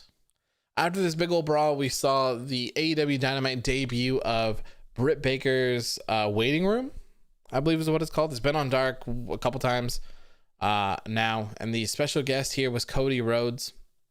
Why, I have no idea. It was a good old bait to get Cody in there, and then they had Jade Cargill come in and talk some trash to him about Brandy getting pregnant and being out of the ring for 9 months and yada yada yada. And then she continues saying that they need to find a worthy challenger for her, and she ends up slapping him. And before we go on with the story, I want to say that if Cody Rhodes' new music is this Kingdom remix from Snoop Dogg, I'm going to be very disappointed, because that song is trash. I'm sorry, no disrespect, but that song is legit trash. And that Kingdom song by Downstate is incredible. It's one of my favorite theme songs of all times. If he's losing it and changing it to something else, I'm going to be really, really disappointed. Even though it's a remix, I don't like it. Okay? I don't like it at all. Grizzled Young Veterans versus MSK in the finals, with Grizzled Young Vets winning is my prediction for the Dusty Cup. Yep, I think we talked about that earlier, and that was kind of what most people had in there. Scum, glad you just asked. We just kind of talked about that again. I think it's going to be the Grizzled Young Veterans, and they'll probably beat MSK. Or vice versa. The funny thing is that Cody didn't say a word. Yeah, it was weird. This segment was pretty cringe. It did confirm that Shaq is still in the loop, so that's a plus. I mean, they just mentioned it because it did happen. I hope he's not still in the loop. I hope it's just a one-time thing. I mean, he didn't even really do anything, so I guess it's not the end of the world. But I certainly don't want to see Mike Tyson hop in the ring. I don't want to see Shaq hop in the ring. I don't want to deal with any of that stuff. So, yeah, there we go. And I think the whole point of this is for it to be cringe. I think that's the whole point of the waiting room and everything that Britt Baker, and I can't actually remember if her name's Reba or not. I get confused. I think that's the whole thing, though. I think it's just supposed to be super cheesy, super cringy, gimmicky. But what ended up happening was Jade Cargill's looking for an opponent to take Brandy Rhodes' spot, and Red Velvet came out, and another brawl. Is this back-to-back brawls? This is back-to-back brawls. AEW just living their dream life here. Back-to-back brawls. They love to see it. The Dark Order singing Cody's theme is the best. Yes. Yes. This segment was kind of like Jerry Springer. Yeah, that's a pretty good way to put it. Raphael says, what if Snoop agreed to be on Dynamite only if they made that Cody's new theme? I don't think he'd do that, but I wouldn't rule it out. I don't know, man. I don't know. I hope not. But also, it kind of feels like it'd be a waste of time if it's just a one-time thing, you know? Marcel says AEW signature brawls. Yeah, they love to have them some brawls. It is their go-to. They absolutely love it. Their favorite. The ending of this whole waiting room segment, though, led us to the feud between Britt Baker and Thunder Rosa that has been kind of brewing up for a while now. Like I was saying earlier, I think someone corrected me earlier. I think that I said that I believe she probably got COVID, because that match, it just got removed silently. No one ever said anything, and nothing's really happened. But someone else in the comments, I can't remember who, said that she came in contact with someone, so they're just being safe in doing that. So that makes sense. Thunder Rosa announced that on February 3rd, we will see Britt Baker taking on Thunder Rosa at Beach Break. So that'll be fantastic. That'll be fantastic. I've been looking forward to this ever since they first started battling each other. Really looking forward to this match. And I think the winner of this match is the next AEW Women's World Champion. That's where I go. If it's Thunder Rosa that wins, she's the next champ. If it's Britt's the next champ. Whoever wins is dethroning Hikaru Shida in my book. If not, I think that would be pretty shitty. Pretty shitty. Raphael, at least getting 2 brawls every week is better than 5 screw finishes. Yeah. Who knows? Maybe before you know it, we'll see 5 brawls. Maybe every single AEW match will end in a giant brawl. Maybe that'll be their thing. Next up, we saw FTR taking on Jurassic Express, but this time it was not Luchasaurus and Jungle Boy, but more so Jungle Boy and Marco Stunt. FTR's been picking on Marco Stunt for being a little kid, poking fun out of him. So they finally got in the ring, and they had a good match. They had a really good match together. FTR got the win, of course. So FTR is still dominating. They've only lost 1 time, and that was to the Young Bucks in the Tag Team Championship match. Where this goes from here, I have no clue. I have absolutely no clue. Also, this is the first time on TV that we have seen Jungle Boy with his Tarzan Boy music that Tony Khan bought the music rights to, so that was pretty cool. I think Jungle Boy has a bright future ahead of him. I do. AEW is incredible wrestling, but literally everyone is in a group or has a manager. Like, even the tag teams have more than just the 2 guys together. I think Mox is the only guy without a group or manager. Kind of annoying. There's quite a few people. There's quite a few people without a manager or a tag team. Sean Spears is one. He doesn't have a tag team partner or anything.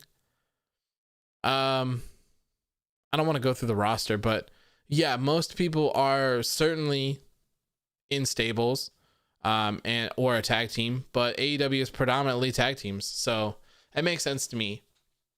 And the whole like stables dominating shows and stuff like that completely makes sense to me as well. It's always made sense to me. I'm honestly surprised that in WWE they don't have more stables and stuff. Like, it's only natural to form groups of people, right? So like when you were in high school, you definitely had those cliques that you hung out with, right? Like, I know I did. I hung out in tons of like cliquey groups. You'd hang out with like the cool preppy kids, then I'd hang out with the metal kids, then I'd hang out with the punk kids, you know? Then I would hang out with like the nerdy kids sometimes, play games, do stuff like that. You know, then you hang out with the stoners. So it's only natural that these groups form, in my opinion. That's just me. I have no problem with stables, though. I have no problem with too many tag teams. You know, what's the worst that you could happen with stables and tag teams, right? You can always have tag teams wrestle in single matches. You can always have factions do faction wars or stable wars, or you can always have them be singles competitors as well. There's still a lot of people on the roster, so better to have them than to not. Spears has that guy with FTR as a manager. I just feel like some more guys need to fend for themselves. Yeah, and then you do have those lone wolves like John Moxley. He doesn't need other people. So but like I said, I think it fits. I compare it to being in high school. I'm glad that Marco Stunt didn't get much offense tonight. Just not believable. Yeah, a lot of people aren't on Marco. I don't mind Marco. I like him. But I can see people's complaints for sure. I can definitely see them. I think that's why I like him more in trios action. Especially if this year Tony Khan is going to debut trios titles, Jurassic Express isn't a bad team to have the titles. I really like Jurassic Express, so they're fantastic together. I think the dynamic works great, especially with the size differences in them. Luchasaurus being able to launch Marco and Jungle Boy off of things is fantastic. So I really like that dynamic. Raphael says it actually is kind of realistic because everyone is going to make friends. In a way, it's actually better than people being alone. Yeah, I mean, imagine. That's why I was comparing it to a high school.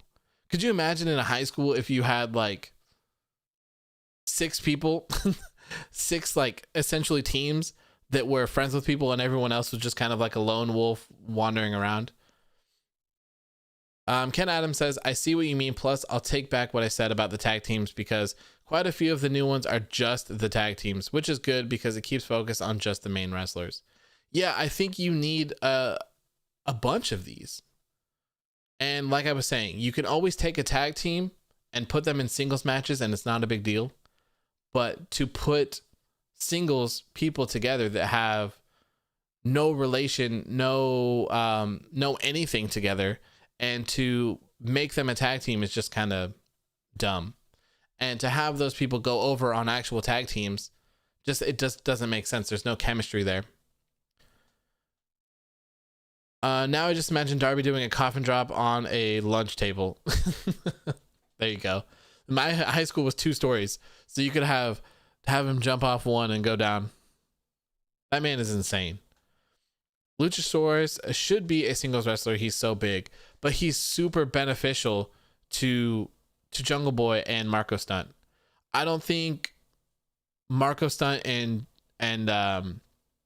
Jungle Boy would be as good as a team without Luchasaurus. I think they really need him. Ken Adams says, I'm calling it. Have a great night, man. Thank you for tuning in, man. I appreciate it. Yeah, we're about to wrap this up here. We only got 2 more things to talk about, and it's been over an hour once again. Thank you for tuning in, though, Ken. Appreciate it. Next up, we had the NWA Women's World Championship match with Serena Deeb defending her championship against Tay Conti. This match was fantastic. This was great. This is the stuff that I love to see. This is the stuff that I want to see.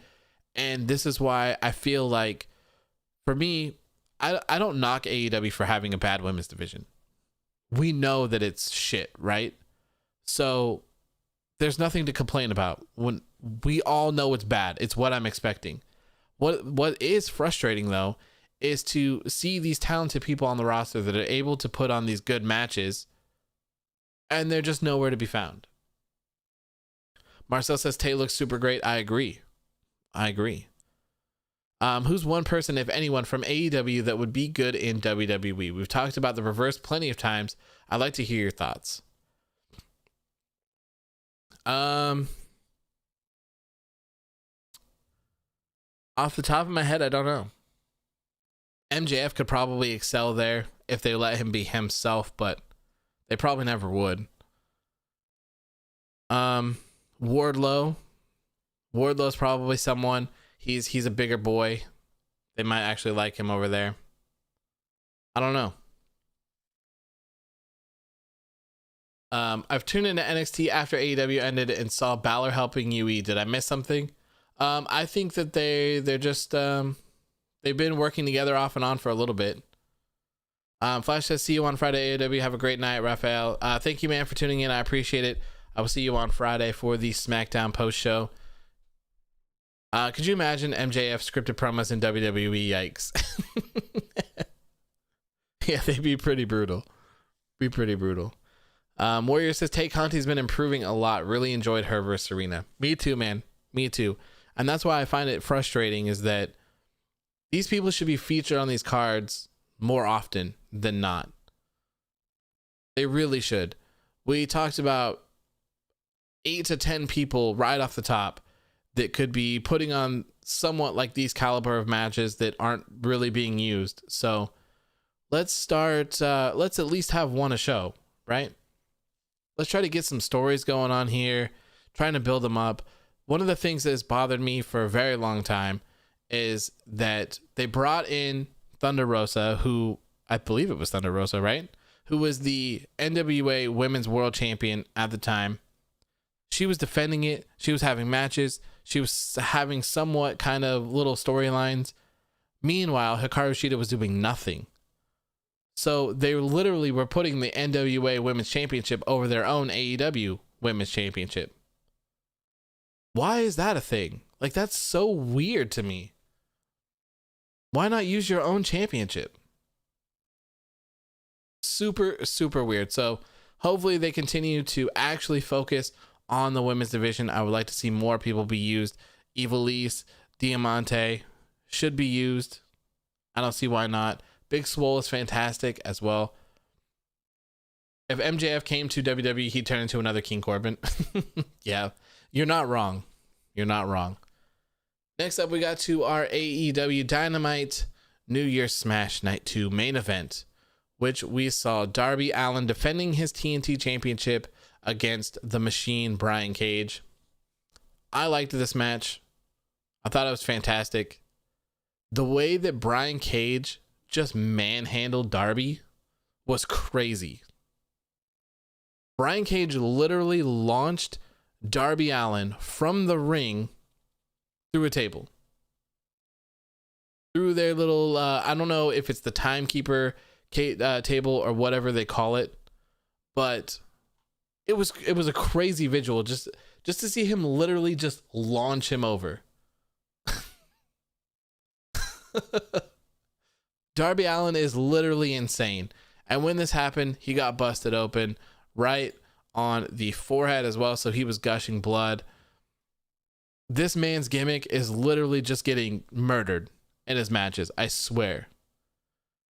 Brian Cage literally was tossing this man's around like a sack of potatoes.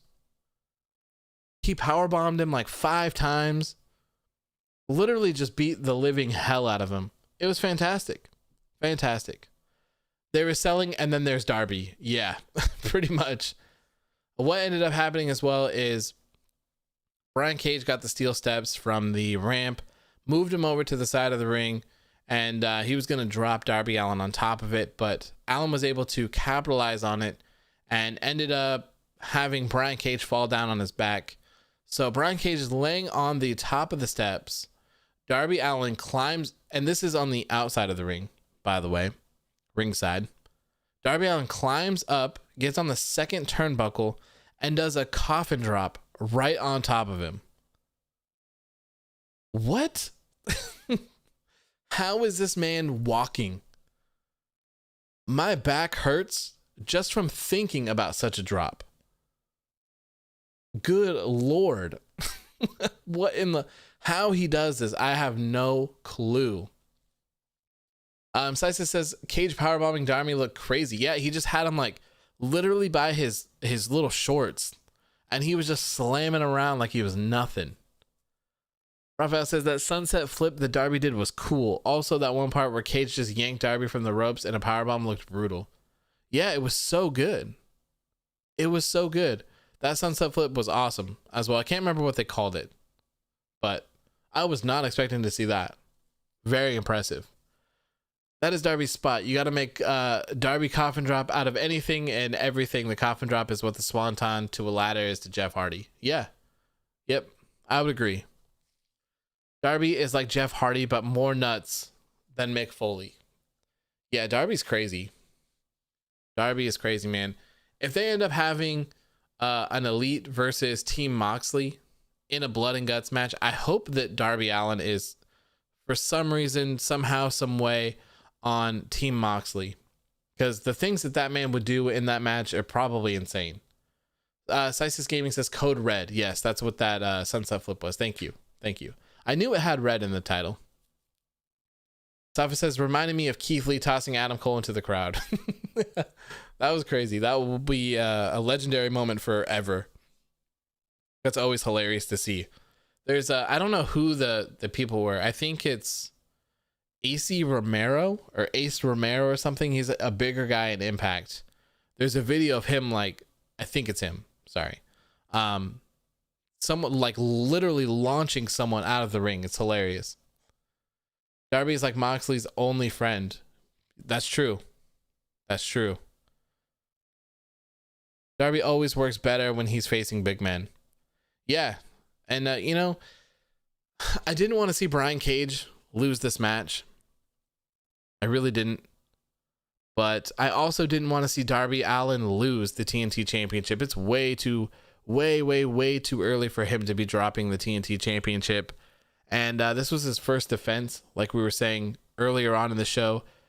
He's had the title for about 2 months, and this is his first time defending it. So I was kind of torn here. But having Brian Cage lose another title match was kind of meh. The guy's a big man. The guy's tough, except when it counts, kind of. But at least he was beating the hell out of him. Marcel says, did you want a DQ? No, I didn't want a DQ because that would have extended it further. It was just one of those things where it was like, I wish we just weren't in this situation, I guess. Just because there was a lot of controversy with the whole Brian Cage not winning the championship from Jon Moxley and yada, yada, yada, yada. And he's always booked so strong that I would have rather have just not had their paths cross just yet. This could have been Ricky Starks. I would have been fine with Ricky Starks losing clean to Darby. But honestly, I'm not mad. This match was fantastic. I liked it. I didn't mind the ending either. So, not mad at it. Not mad at it at all. Darby and Cage told a good story. The big man got too cocky, and that's what cost him. Yep. Yeah, and that's why I'm not mad about it. They didn't have any sort of weird finish. They had Brian Cage play his role very well. Darby took his beating. Darby got his win. Also Team Taz tried to, or Team FTW, whatever you want to call them, they tried to interrupt, and Sting came out as well, which was fantastic. And now it looks like we're finally going to see maybe this tag team match come to fruition here with Sting and Darby Allin taking on, I'm assuming, Brian Cage and Ricky Starks.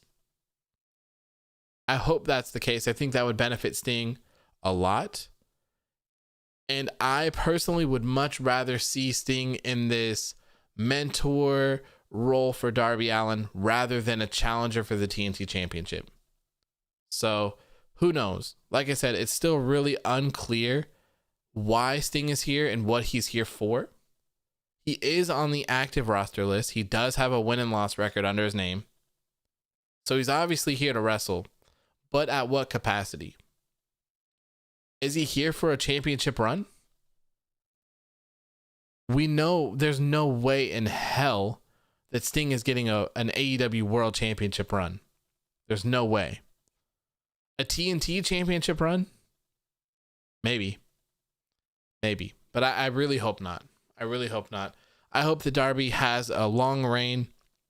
There's tons of amazing potential challengers for the TNT Championship, so hopefully they start challenging or defending it, a little bit more. I think the next challenger probably for this is going to be Ricky Starks. So we'll see. Darby versus Sammy could be a feud given they have established a rivalry. Yeah, Sammy and Darby Allin for the TNT Championship would be fantastic. It really would. Great match, but I hope this feud with Team Taz is over and they can start building Brian Cage back up again. I don't think it is. I don't think this Darby Allin and Team Taz feud is anywhere close to being over. I don't. We still have to, you can't forget that Cody was also involved in this at some point, so we could see a 6-man trios coming up. We definitely 100% have a tag team match coming up, and I also feel like we 100% have a Ricky Starks TNT Championship match coming up as well. At least those. Sting versus Taz, book it. Oh God. Obi James says, I trust AEW with Sting. Me too. I do. They haven't wronged me terribly yet, so I'm looking forward to what they do, and I'll reserve my judgment until then. They're usually pretty good about making things make sense. There's usually logic attached to it there, so we'll see. I will reserve my judgments for what they do with Sting until they happen, or until they start actually taking shape. Marcel says it's not over till Starks versus Darby for the title happens. Yep, 100%. I could see happening is Sting continuing to help Darby with Team FTW. He'll be in his corner. He'll fight this tag team match. He'll be in the corner for his match, or he'll just be, at his disposal like he was tonight. If someone wants to get involved in the match. And then my assumption would be like, hey, I helped you in this. This is over. So how about you reward me with the TNT Championship shot or something like that? I could definitely see that happening. I just like that Sting feels like the background character to Darby rather than vice versa. WWE would be the opposite. It's nice. It's nice. You get Sting on TV. You get that epic entrance, you get that epic feel, you get that epic visual of Darby with the face paint standing face to face against Sting with the face paint. It's so good. And you're completely right. If this was WWE, Sting would have debuted the same night. He would have squashed Darby in 2 minutes, and he would be the TNT champion right now. So I have faith in them. I give them my faith until they ruin it. They're afforded that luxury until they ruin it. Arturo says, vibes from Peru. How you doing, my friend? How was both shows? I just got home. They were good. Both shows were really good tonight. If you watch both of them, I highly recommend you checking them both out. Both of them were good.